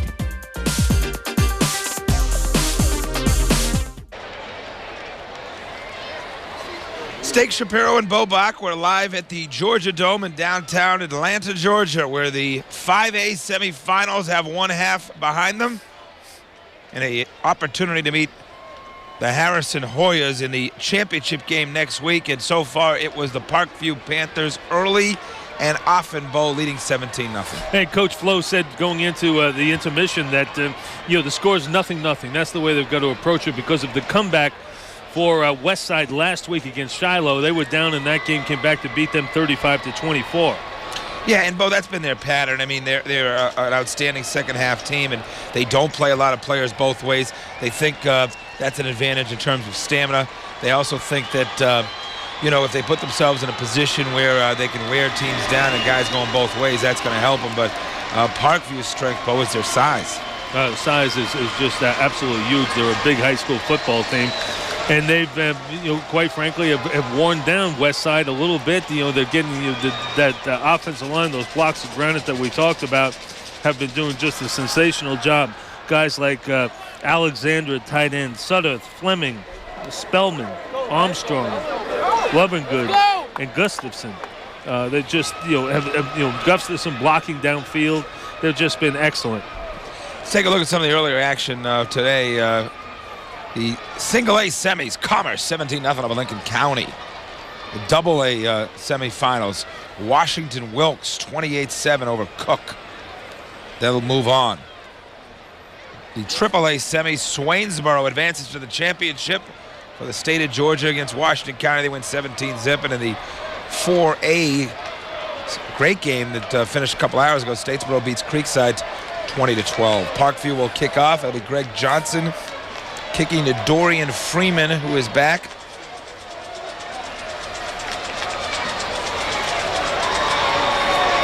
They're looking to start with a big run back here that just needs some kind of shot in the arm. They need something to go their way. They need to get the momentum.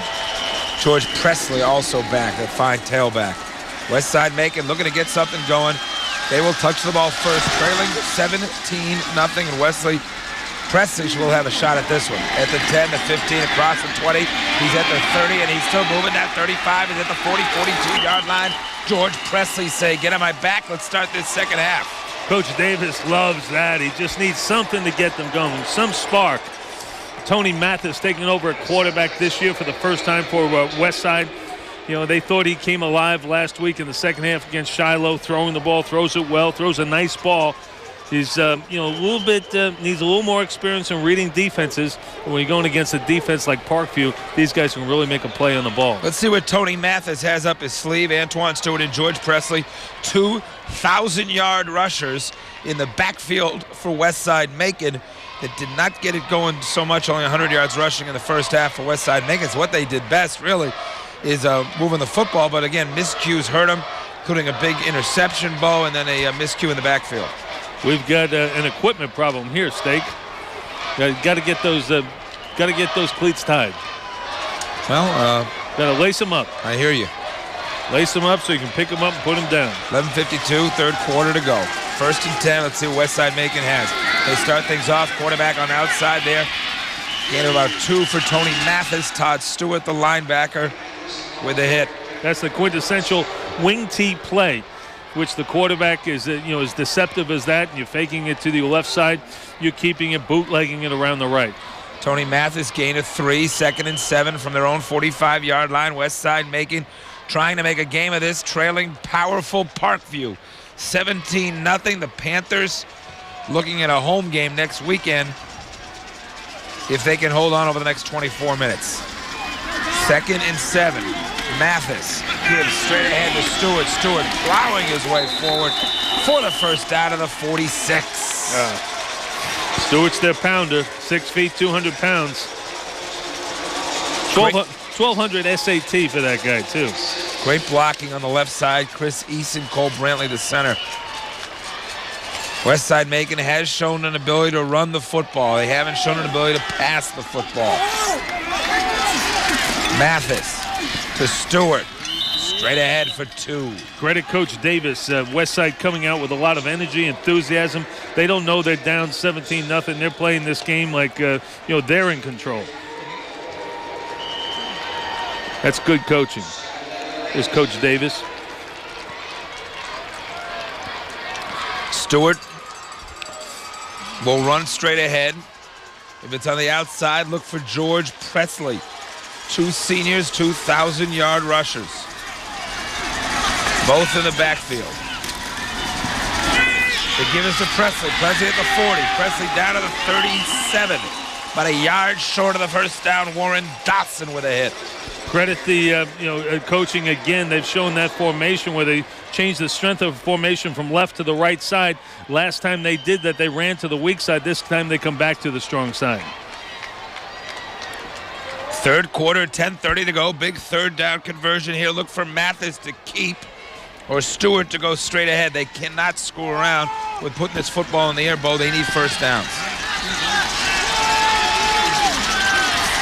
Mathis Hands off. Stewart across the 30. Down to the 27. Great block on the right side by Brad Odom. Brad Odom, Lord, and White, the wide receiver out there, also getting a downfield block.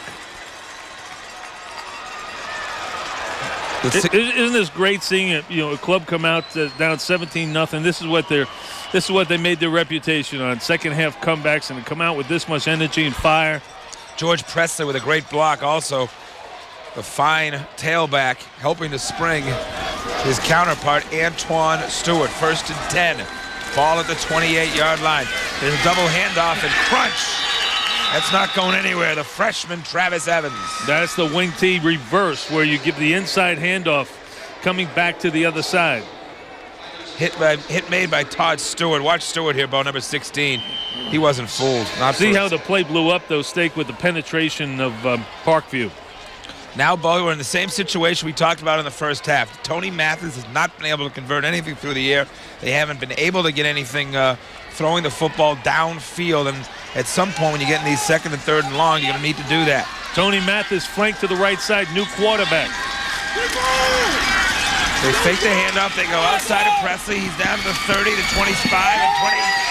And knocked out of bounds. It looked like he was out earlier, but that's a first down at the 13. How about that call, Bo? They're changing up things. Penn came in at quarterback. That's Chandler Penn, and they flanked Mathis out to the right side and then ran away from the strength of the formation. Yeah, and it was a pure individual effort by George Presley. I mean, this is all Presley, Bo. Watch him scoot that sideline. He's a talented runner. Looked like he may have been out of bounds a little earlier, but again, the spot is at the 13, and we got a flag on the play, and we'll find out what this is. A killer penalty now against Westside Macon. No, that's too bad. Illegal procedure. Yeah. On the offense, 5-yard penalty, repeat the down.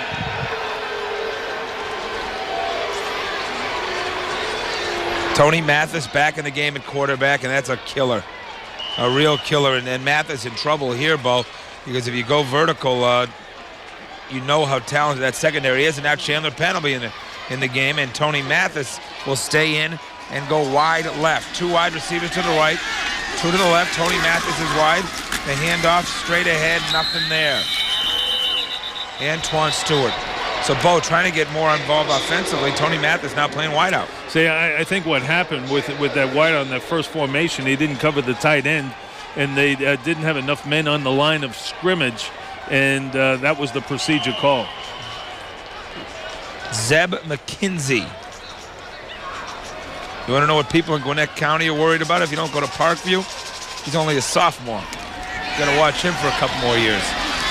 Tony Mathis, by the way, has 2 receptions this year for 11 yards. 3rd and 16, Mathis looking to go downfield. Plenty of time to throw. Great pass connection down to the 14-yard line.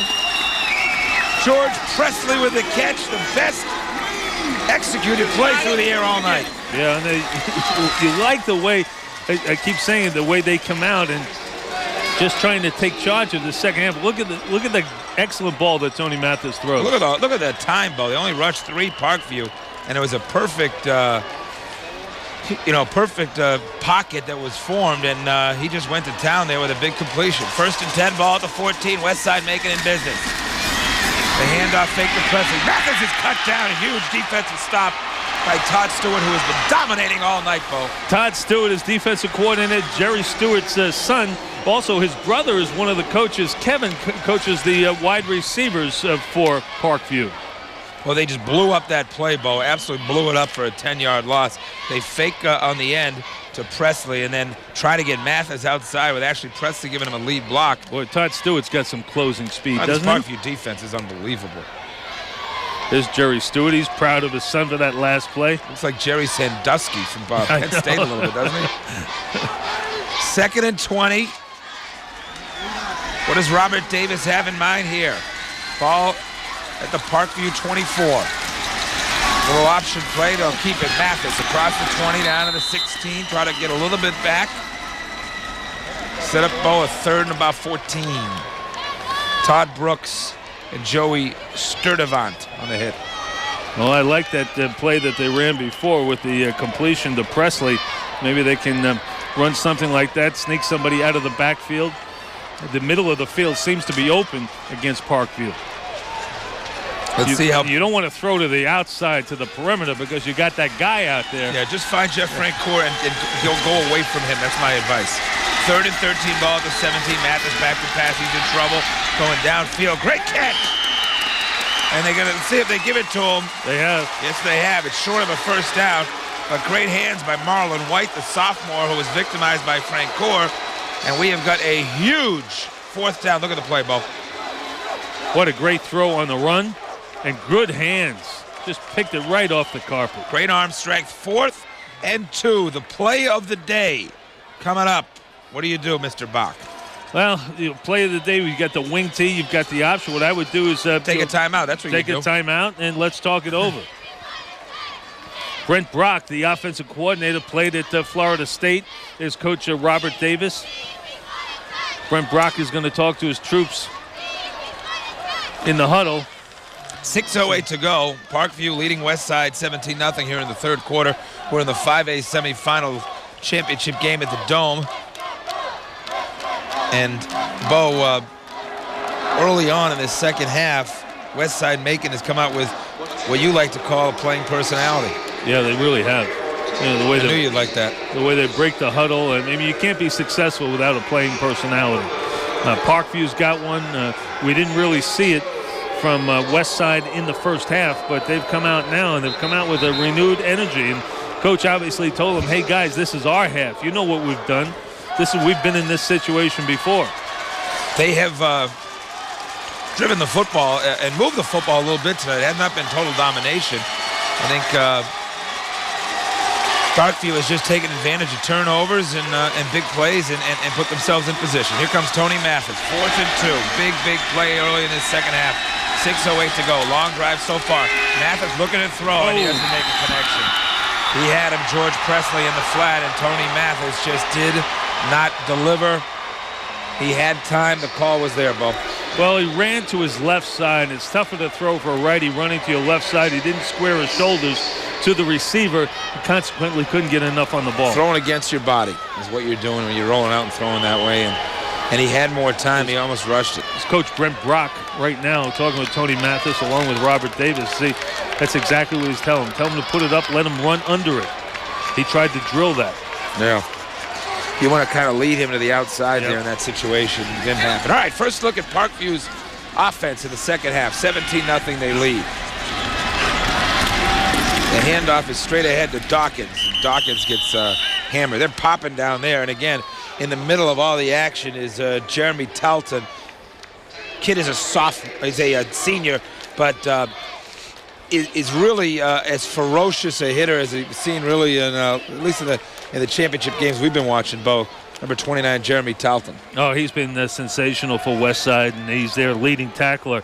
The whole purpose of their defense right now is try to pin Parkview. 2nd and 8, 5:31 to go, 3rd quarter. Parkview Panthers leading 17-0. They pitch outside to Dawkins, and he's cut down. Great play by the defense in the backfield right there to cut down Sean Dawkins and say, we got to get our offense the football back. Well, you should have seen the block downfield. These guys just keep going. You can just see it on the right-hand side of your screen, about 10 yards downfield. Parkview is really an excellently coached football team. James Roos, the corner, with a hit right there. Super job getting in the backfield. 3rd and 7. Coach Cecil Flo not happy with his first 2 plays in the second half. But I'll tell you what he is happy about, Bo. That clock, 4:50 to go, 3rd quarter. 3rd and 7, 4:48 to go, 3rd quarter. Shotgun formation. Looking downfield. And that's a connection for a first down across to the 23. Joey Sturdivant, the sophomore, for the catch. Great protection. I mean, when you have that kind of protection, you can wait, find somebody open. The Sturdivant was wide open. Just a perfectly executed play there, and really what it really does is continue to chew that clock up. Look for Sturdivant, Bo, by the way, as a sophomore, to be a big factor in the coming years as well. And he'll be catching passes from Dustin Wade, the sophomore backup quarterback. I had a chance to talk to his dad at halftime, a great fan of our radio station, 790 The Zone, and a great gentleman, a great kid who's going to be running the show. Clint Salmons, 3 of 7 so far in the game, has not had to do much except hook up with Mr. Frank Core. The pitch is on the outside and goes for very little. Sturdivant again getting a shot at it. It looks like it got a holding call on the play. It comes in a little late. Comes in late, and this is what Westside needs. They're hoping it is a holding call because they really want to get field position for their second possession of this second half. They've got to get something on the board. Well, I can't stress enough, Bo, how crucial that fourth down miscue was because, I mean, this clock, now we go back to 1st and 10, is just moving. Well, with Parkview running the ball, no need to throw it except third and long. Yeah, this ball's not going to be in the air much, Bo, in the second half. Holding on the offense, 10-yard penalty, still first down. You're just tuning in and joining us at the 5A semifinal championship game here at the Georgia Dome. Steak Shapiro and Bo Bach from Atlanta Sports Leader, Sports Talk 790 The Zone, doing the games here on GPTV, and very grateful for the opportunity to call a great game last night in Stars Mill and Harrison, and a great one also tonight in Parkview and Westside Macon. Spread the field here, Steak. 4 wide receivers, 2 to the right, 2 to the left. They'll set a man in motion. And out to Frank Core on the flat, and Frank Core is cut down about the 19-yard line or so. Shows you the speed of that Westside defense. They had that block pretty well, but there was more people over there than they could block, and that's because of the excellent pursuit of the Westside defense, which is run by David Bruce, their defensive coordinator. They like to run their tight end, Kirk Alexander. You know, he listed as a tight end. He plays split end. He catch a shuffle pass earlier in the game in the first half. They do a lot with him. He's a senior. Is he going anywhere, Bo, next year? Well, he's 6'3", 220, and there's a couple of schools talking to him. Some of the small schools, the Furmans, the West Georgias, schools like that so far. 2nd and 14, 3:38 to go. Pass over the middle, connection. Looks like Sturdivant, and he could go.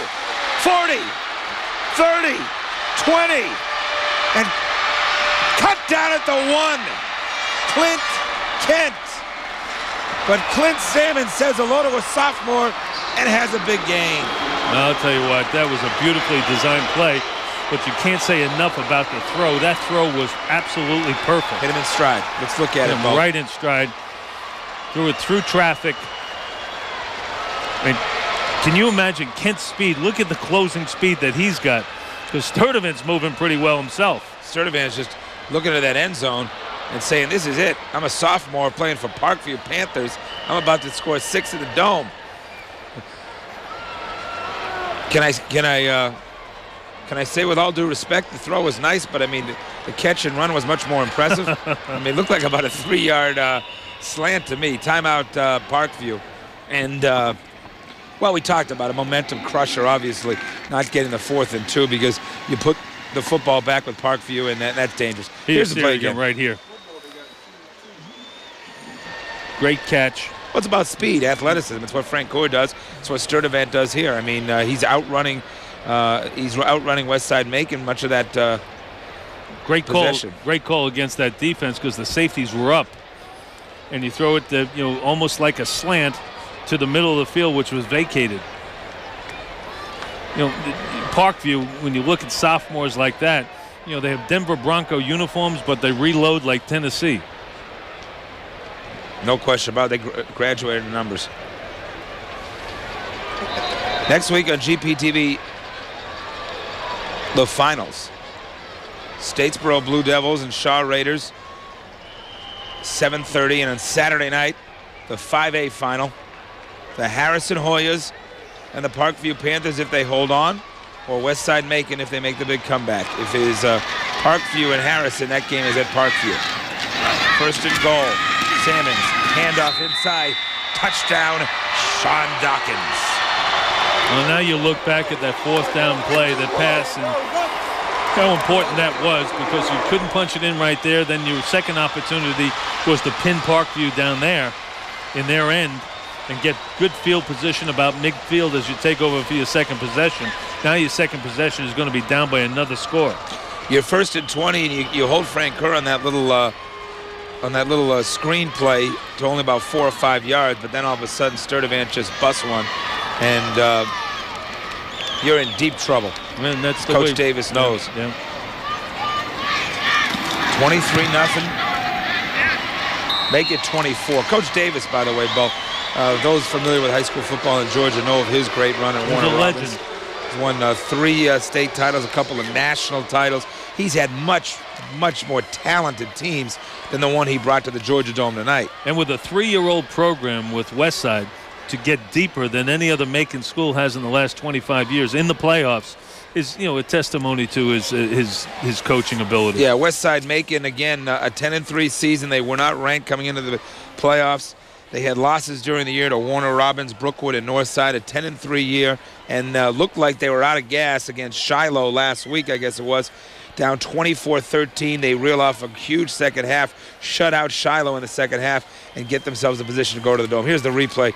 Dawkins, great blocking on that right side, that offensive line. Huge offensive line. Kyle Armstrong and Craig Spellman doing the job. And the lead block from Austin Ogletree, who has been sensational for them on both sides of the ball, plays fullback and linebacker, 137 tackles from the defensive side. And when he carries the ball, he averages 5.1 yards per carry. Drive was 6 plays, 93 yards, took 256. Dawkins goes over from 1, and Gar Beck will kick away. Dorian Freeman sent to return. There he is, the sophomore who turned this football game over to Parkview in the second half.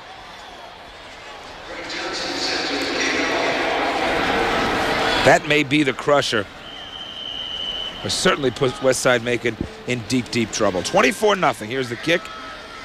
3:09 to go, third quarter. It's one of those mortars, if you will, and a fair catch called for by Mitch Mitchell. A smart play by him to fair catch that. I want to see him catch and run, Bo. Come on. We need something big there. Well, when you're going backward and you're catching the ball over your shoulder, tough to reverse. I'm surprised at you. I thought you want to see no blockers in front of you. Your wedge is out for a coffee and bagel. The XFL, there won't be. You're not allowed to fair catch. How many guys are going to get decimated in that league? 24-0, 3:09 to go. Handoff is straight ahead. Goes for about 5 to Antoine Stewart. What do you think about that rule, Bo? About that rule? No fair catch. Well, what can you say? I don't know until I see it. What do you need to see? I mean, football. You're not allowed to fair catch. They have to give them. They have to give them a halo. They have to allow the guy to catch it. They'll give him away. I mean, if you don't give him a halo, Bo, why don't you just line him up like a blocking dummy and just hammer him? I think it's gonna be nutty. Flag down on the play.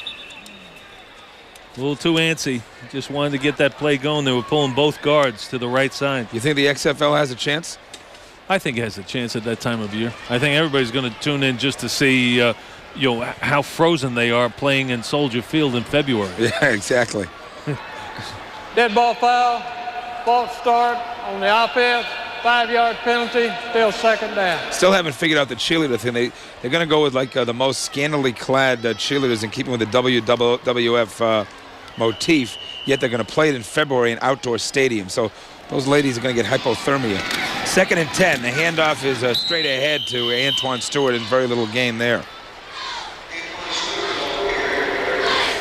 I think it's, Tony Mathis last week against Shiloh was able to really throw in the second half. We've spoken about that.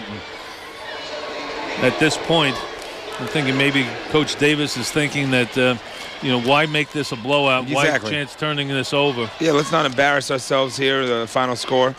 Mathis faking outside. He's in hot pursuit. He's going to throw on the run, and he goes out of bounds. And maybe gets a late hit there. No, there's not. Good non-call by the referee. And Willis Sudderth drove him out of bounds. You want to talk about an athlete? Watch Willis Sudderth here. Drove him out. Actually, it's Greg Spellman who ran him down. Sudderth made the hit.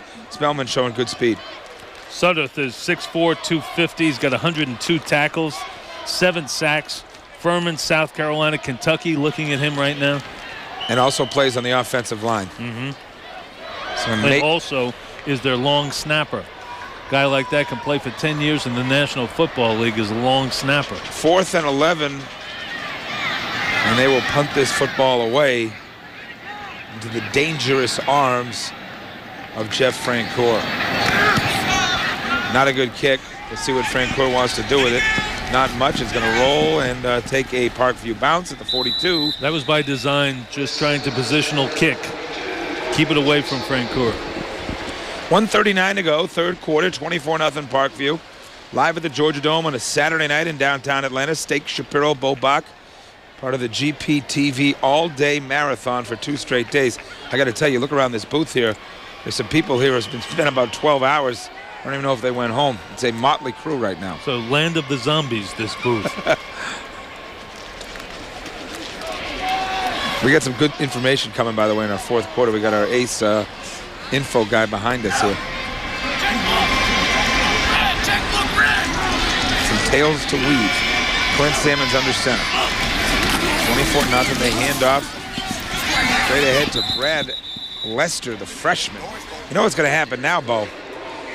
Some young men are going to get their first chance to carry the ball in the Georgia Dome, including perhaps quarterback Dustin Wade. And talking to his dad at halftime, his hope was obviously maybe there's a chance to get some other guys involved. Yeah, just to see some of the youngsters get in here. That's what you can do when you have depth on the program like this. Westside with a little different defensive look there. They give you a 4-3 look. They're a base 50 defense.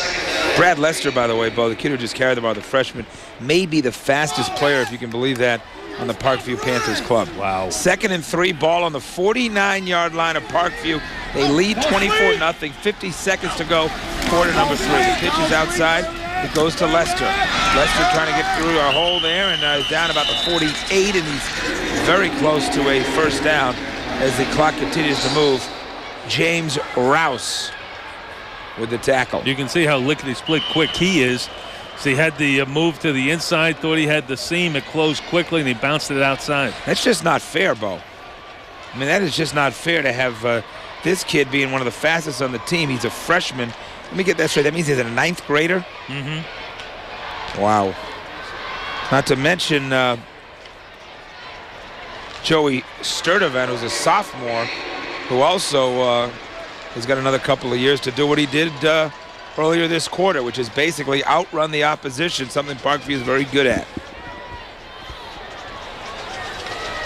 I would think, Bo, both coaches probably in the same mentality of wanting to move this game along in terms of the fourth quarter and running the football. In the left part of your screen there, that's Neil Auer, took over for Robert Bell as offensive coordinator of this club. It's his first year. Robert Bell went to Berkmar as their head football coach. We saw Robert Davis, too, trying to figure out what to do with his opponent. That's it for the third quarter after the handoff straight ahead, gain of about 2 yards to C.J. Thomas, and a couple of guys getting carries now that ordinarily do not get as many, and we may see more of that in the fourth quarter.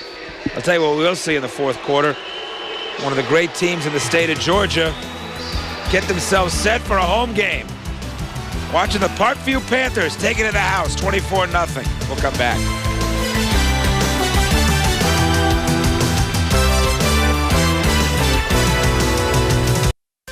You're watching the Georgia High School Association Football Championships on GPTV.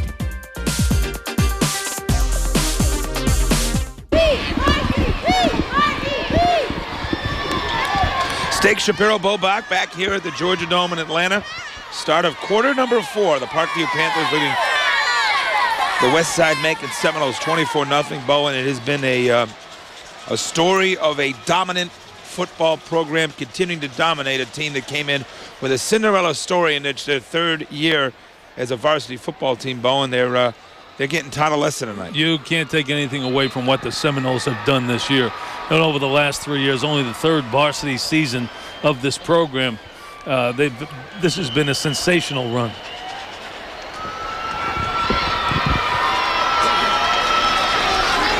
Second and 8, ball on the 46-yard line of Westside Macon. Clint Sammons under center, and he'll hand off to Sean Dawkins, who's cut down at the 45. Clint Sammons, the senior quarterback for Parkside, outstanding athlete, 2 rushing touchdowns.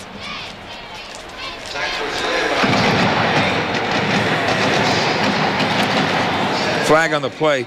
2 rushing touchdowns on the day, but Clint Sammons is going to Georgia, but he's going as a baseball player, one of the great catchers in the state.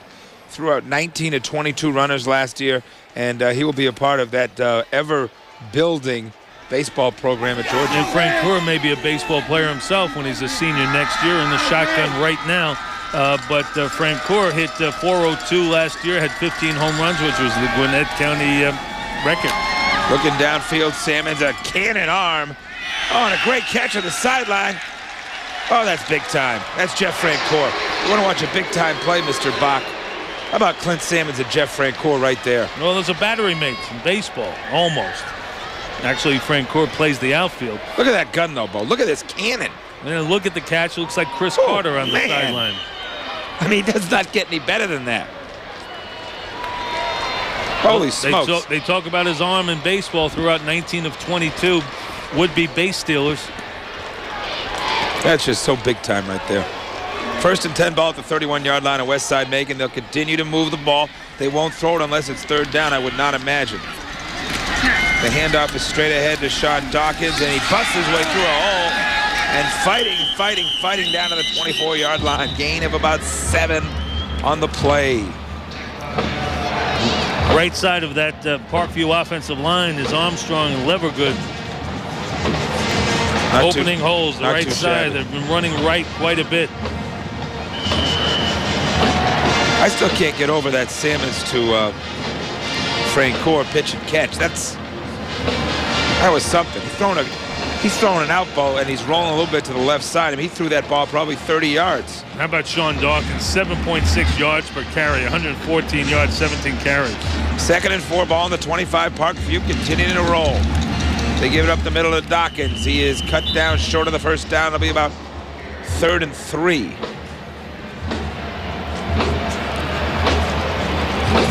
Well, basically, you want Westside Macon just to hold their head up, make a play, get on the scoreboard, get that bagel off that board. Go into spring ball feeling exceptional about yourself. That Francoeur family, boy, you were talking. Francoeur, you were talking about what an athlete he is. His sister played basketball at Oglethorpe. His mom ran track at Vandy. His dad played soccer and golf for Vanderbilt. And his brother played football for Gardner-Webb. That's called good genes, among other things. 3rd and 4 out of the shotgun. They fake the handoff. They'll look downfield across the body there. And smart play by Sammons, just threw it away. Great coverage by the Seminoles. So we're going to get another look at one of the best foots in the game. What are we doing here?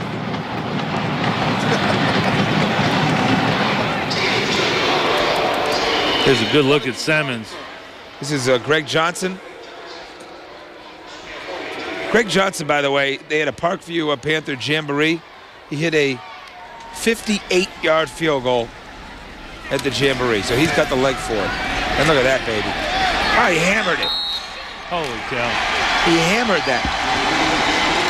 42 yards. 39 yards. 39. Ball would have been good from that kick would have been good from I don't know where, but deep. Hard to believe some of these kids are high school players, but look at the foot on this. How much is he clearing that by? Well, that would have been good from 50. You know, Morton Anderson is getting a little long in the tooth at times, Mr. Bach. That left foot of his. Well, don't give Dan Reeves any ideas the way he drafts. We could go into the high schools. Taking an opportunity in this high school broadcast, Mr. Bach, to lay out your Atlanta sports agenda, if you will. Come on. Next thing you know, we're going to get a dissertation on Bobby Cox. Please tell me that's not coming. No. Both of these teams play with great heart. 27-0. Parkview leading Westside. Westside Macon has had an incredible run here. A 10-3 season, unranked in the playoffs. And they rolled in here full of confidence with a coach who has been here before, but they ran into the dynasty that's the Parkview Panthers program, and they have gotten stomped. Come on, Seminoles, get yourself a rundown. Across the 25, outside of the 30. What an individual play here. Out to the 40. and that's battling Clint Kent, who has been involved a lot today, Bo. Really makes a nice run there. Yeah, we haven't talked about Parkview special teams. We have talked about their kicking game, but that kicking game is absolutely superb because they've been able to positional kickoff. You know, they've been able to pin people on the sideline. Luckily, somehow, Westside Macon has been able to get something out of it. 2 long returns after 2 great kickoffs. Parkview scoring drive, 9 plays, 33 yards, took 4 minutes and 28 seconds. And Johnson hammered a 42-yard field goal. Chandler Penn in at quarterback. And they'll hand off straight ahead to George Presley, who is cut down. By the way, what is Gardner Webb? You familiar with that school? Sure. That's where John Drew played basketball. What league are they in? Gardner Webb. I'm not familiar with it. Well, you obviously don't remember Bucky Pope, the Catawba Claw. No, I know John Drew, though. 2nd and 8 ball at the 44-yard line of Westside. Looking downfield. Oh, great connection over the middle. Down to the 37 of Parkview. It's Dexter Howard. He is a good-looking sophomore wide receiver and a nice combination of Chandler Penn to Dexter Howard. Let's take a look at it. A lot of poise here from Chandler Penn. Knew exactly where he was going with the ball, and it's a very accurate throw, tight spiral.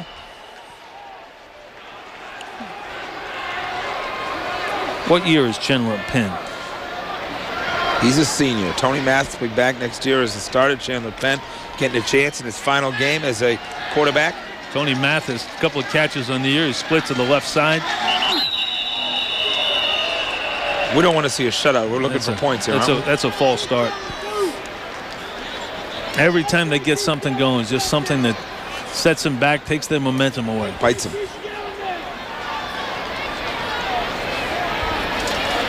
Tony Mathis, a great athlete, as evident by the fact he's playing wide receiver right now. Dead ball, false start on the offense. You see it right here on the right side, number 75. Hello. Trying to get to that post-game spread a little early. Jumping off sides. 1st and 15.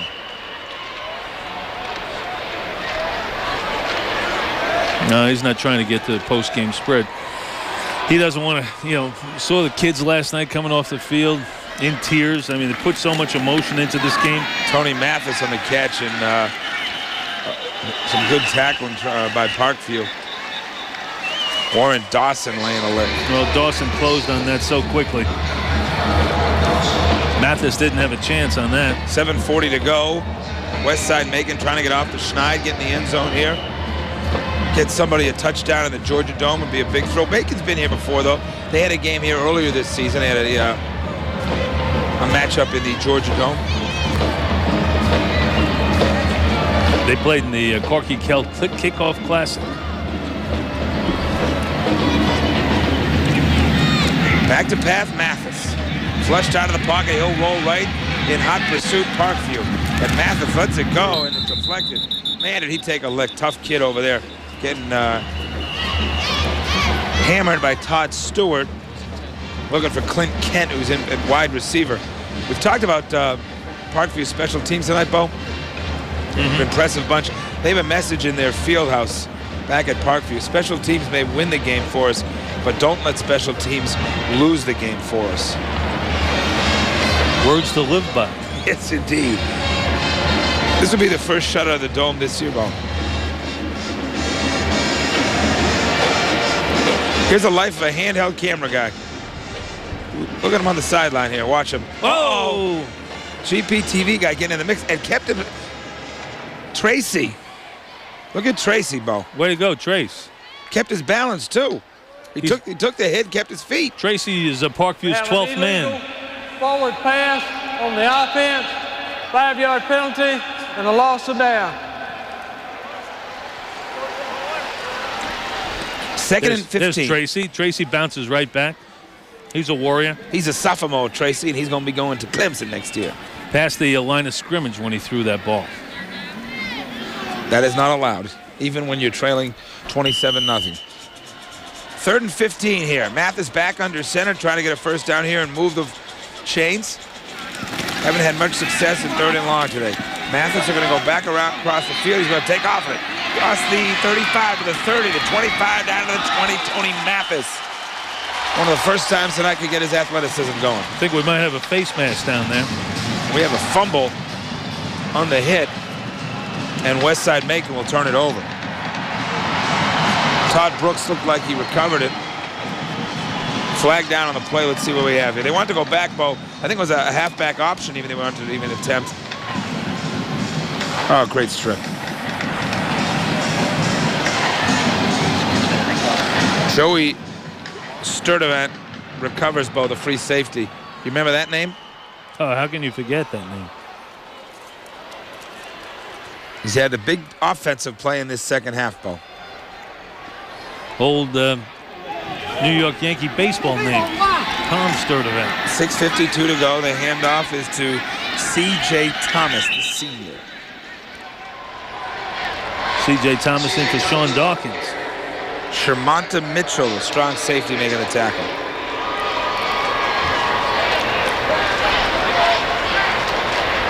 Clint Salmon still in the game. 6:29 to go. 4th quarter, Parkview leading Westside 27-0. Thanks for watching us tonight on GPTV around the state of Georgia. Don't forget, next Friday and Saturday night, more high school football championships. 2nd and 4. Either encroachment or a false start. I think it was encroachment. And I think Coach Flo, if they get into plus territory, will probably empty his bench. Bo, is it too early to start thinking about how these two clubs, Harrison and Parkview, will match up with each other? I think that's going to be a great game. Dead ball foul, encroachment on the defense, first down. You know, Parkview lost to, or rather Harrison lost to Parkview in the Corky Kell Kickoff Classic. And we've got a new quarterback in there now. Dustin Wade. Dustin Wade, the sophomore. He'll have the reins next year, and he finds himself playing under center at the Georgia Dome tonight. What a great thrill. And he hands off, and he does it nicely. C.J. Thomas, the carry. I started to say they lost to Parkview by 1 point in overtime, and that was based on penetration after 2 5-minute overtimes. Parkview feels it was their worst game of the year. They didn't come to play. They didn't play well. They think that at home they should be able to have a very good chance of capturing a state title against Harrison. But they're going to have to deal with the kid we saw last night, Jonathan Walker, and, of course, Brian Green. That offense, Brian Green at quarterback and Jonathan Walker at tailback, Bo, was explosive. Well, Jonathan Walker is the quickest back that we've seen in 2 nights of play. 2nd and 6, ball on the 37-yard line. Parkside leading 27-0. Parkview leading 27-0. And they give straight ahead to C.J. Thomas, who goes for the first down. It's the size, Bo, that really was where everybody was undermanned against Parkview, and the athleticism. And they got guys playing both ways, Bo. And although Coach Davis thought that would be an advantage for his club, the fact they don't play guys both ways. I mean, 3rd and 4th quarters, remember, they were tied 10-10 at East Coweta, and it was a 31-10 final. Yeah, absolutely right. And I'll tell you what, when you talked about that size, remember, that size looked like almost a duplicity effect in the first half. 11 looked like 12. 1st and 10, ball on the 45. They hand off straight ahead. A great little run by C.J. Thomas again. East Coweta, that game, 31-10 final.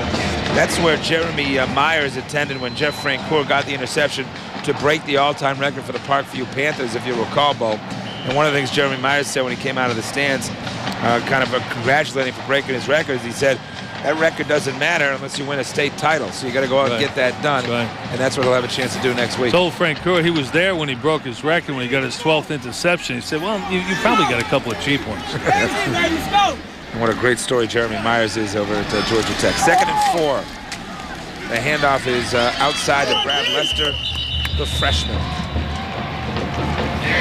3:54 to go, 3rd and 4. Parkview, when they played last time, Bo, the 8-7 win for for Parkview against Harrison. They fumbled twice in the overtime period and lost it and still won the game.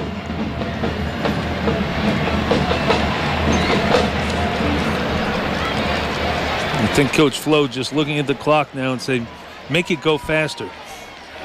Move along. 3rd and 4. Handoff up the middle, and they'll come up a little short. Sean Dawkins getting another carry. Well, Westside now bringing everybody up to the line of scrimmage, and Coach Flo is not going to take advantage of that. It just wants to run the ball.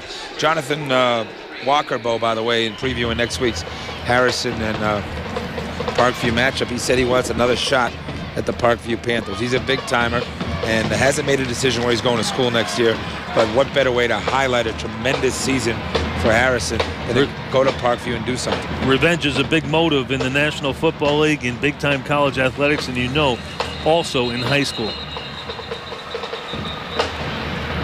I'm sure they'd like to be playing that game, though, in the Georgia Dome as opposed to having to travel to Parkview. Yeah, without a doubt. You want to talk about atmosphere? Oh, it's great.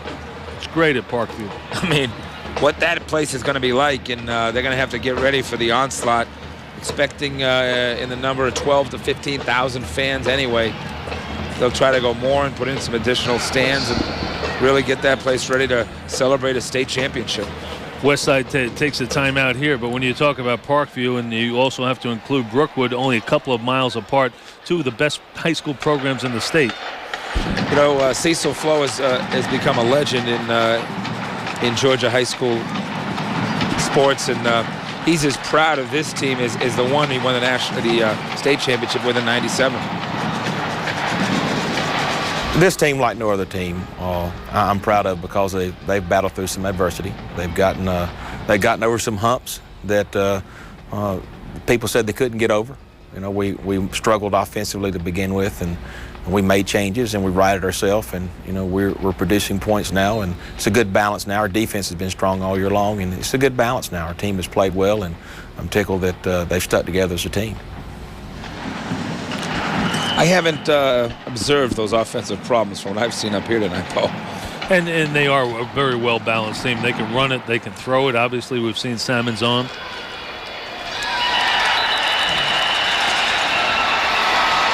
They ran a formation there basically to be able to hold on to the football, and I guess it was to get Westside making offsides, although I'll be honest with you, I was looking at you for a moment there. Well, actually what they did, they came out with their hands on their knees, and then you were able to shift. If you put your hands on the ground, you can't shift. You can't move up and down after that with your hands on your knees. Encroachment on the defense, 5-yard penalty. Very similar to what Tom Landry used to do with the Cowboys. Remember, before every snap, they would come out, hands on the knees. They would all go up in unison and then go down and put their hands on the grass. Nothing wrong with that, by the way, at this point of the game, really. I mean, hang on to it, run the clock out. Yeah, I mean, they're not trying to embarrass anybody. They're trying to hold the football, and they're also trying to get some of their kids carries that may not get carries. You have a senior, C.J. Thomas, in his last game, certainly in the Georgia Dome. 1st and 10, 2:43 to go, and they'll try to continue to run this thing out with quarterback Dustin Wade in the game. They give to Thomas. And, Bo, I got to imagine a lot of the reason why Thomas continues to get these carries that he is a senior. Mm-hmm. Exactly. Just go out with a flourish. Next week, Harrison will have to start thinking about Jeff Francoeur, about Sean Dawkins, about Clint Salmons, tight end Kirk Alexander. The offense certainly has come together. And also, Bo, Joey Sturdivant, who's had 3 games in a row now where he's made a play like that and get down to the 1-yard line on a big catch they had earlier today. Great way for a sophomore to break in. The handoff is to Thomas. He fights his way down to about the 35-yard line. Clock continues to move. Nothing Westside can do about it at this point. No use calling your last timeout. No. This score is indicative of what happened here tonight. Doesn't need to be any worse. Parkview has dominated literally from the start. The one hiccup was the Clint Salmons interception on their first possession. Since that time, it's been rock and roll for the Parkview Panthers.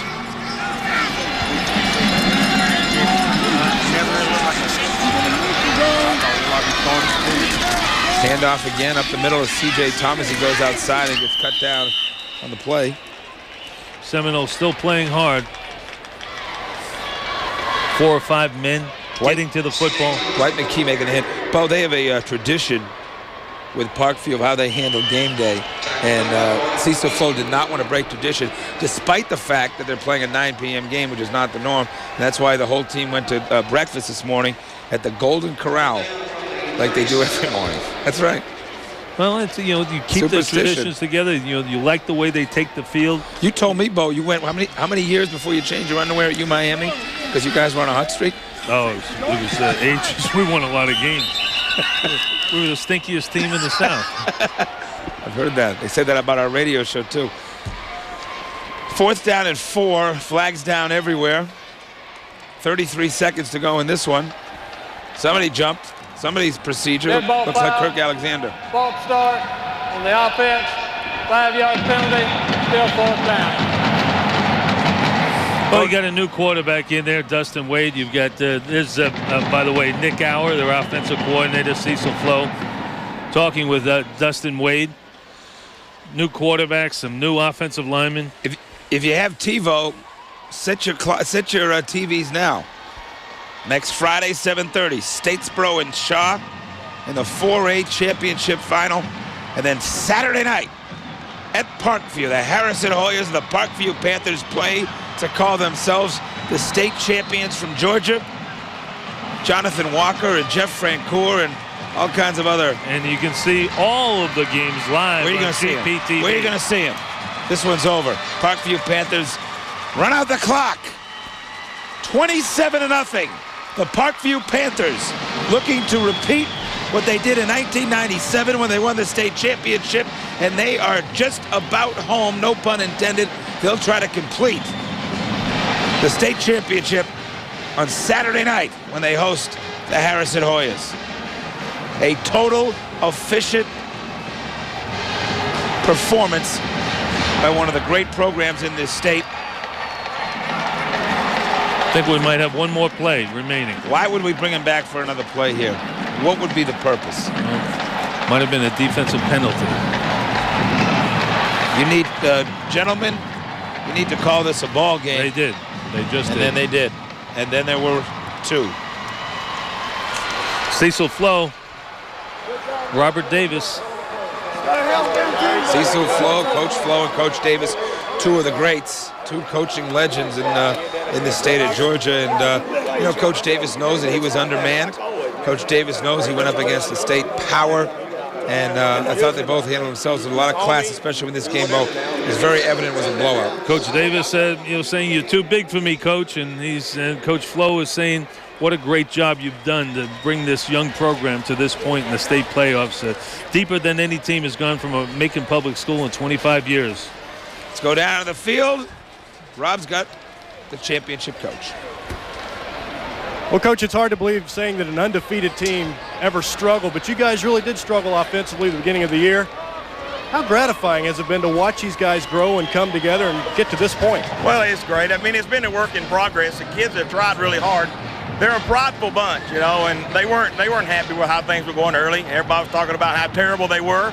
We can't score touchdowns. The offense can't play. The defense is playing good. And we challenged them a little bit, We said, look, we make some changes. We got to move the football, And I told some of the kids that were in there that we changed out. We got to do what's best for the football team. Well, Coach, congratulations. One more breakfast at the Golden Corral. Let's go back upstairs to Jim.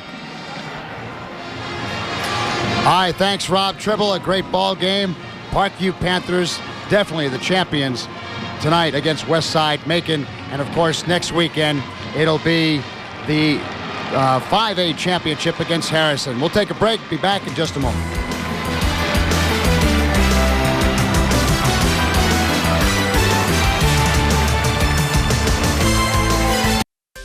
You're watching the Georgia High School Association Football Championships on GPTV.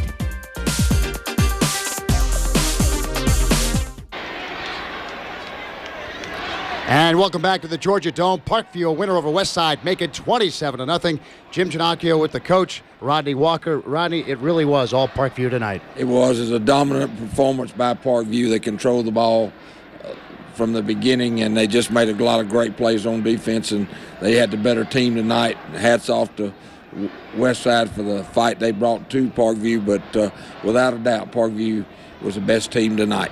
Coach, we appreciate all your comments in the Quad A game and in the 5A game tonight, and thanks again for helping us out here at the Georgia Dome. Well, thank you. I certainly enjoyed it. All right, now coming up next week here on GPTV, Friday night, it's the Quad A state championship between Statesboro and Shaw down in Columbus at 7:30 p.m. on GPTV. And then on Saturday night, Harrison goes to Parkview to take on the Panthers. Kickoff at 7:30 p.m. On behalf of Rodney Walker, Steak Shapiro, Bo Bach, Rob Tribble, and the entire technical crew, I'm Jim Ginocchio. We'll see you next Friday from Columbus for the Quad A State Championship between Statesboro and Shaw. This has been a presentation of GPTV, recognized around the state as the leader in high school sports television. Association Good night, everybody. 2000 football semifinals has been made possible in part by Georgia Natural Gas, Georgia's Touchstone Energy Cooperatives, IBEW Local 613, and by South Trust Bank.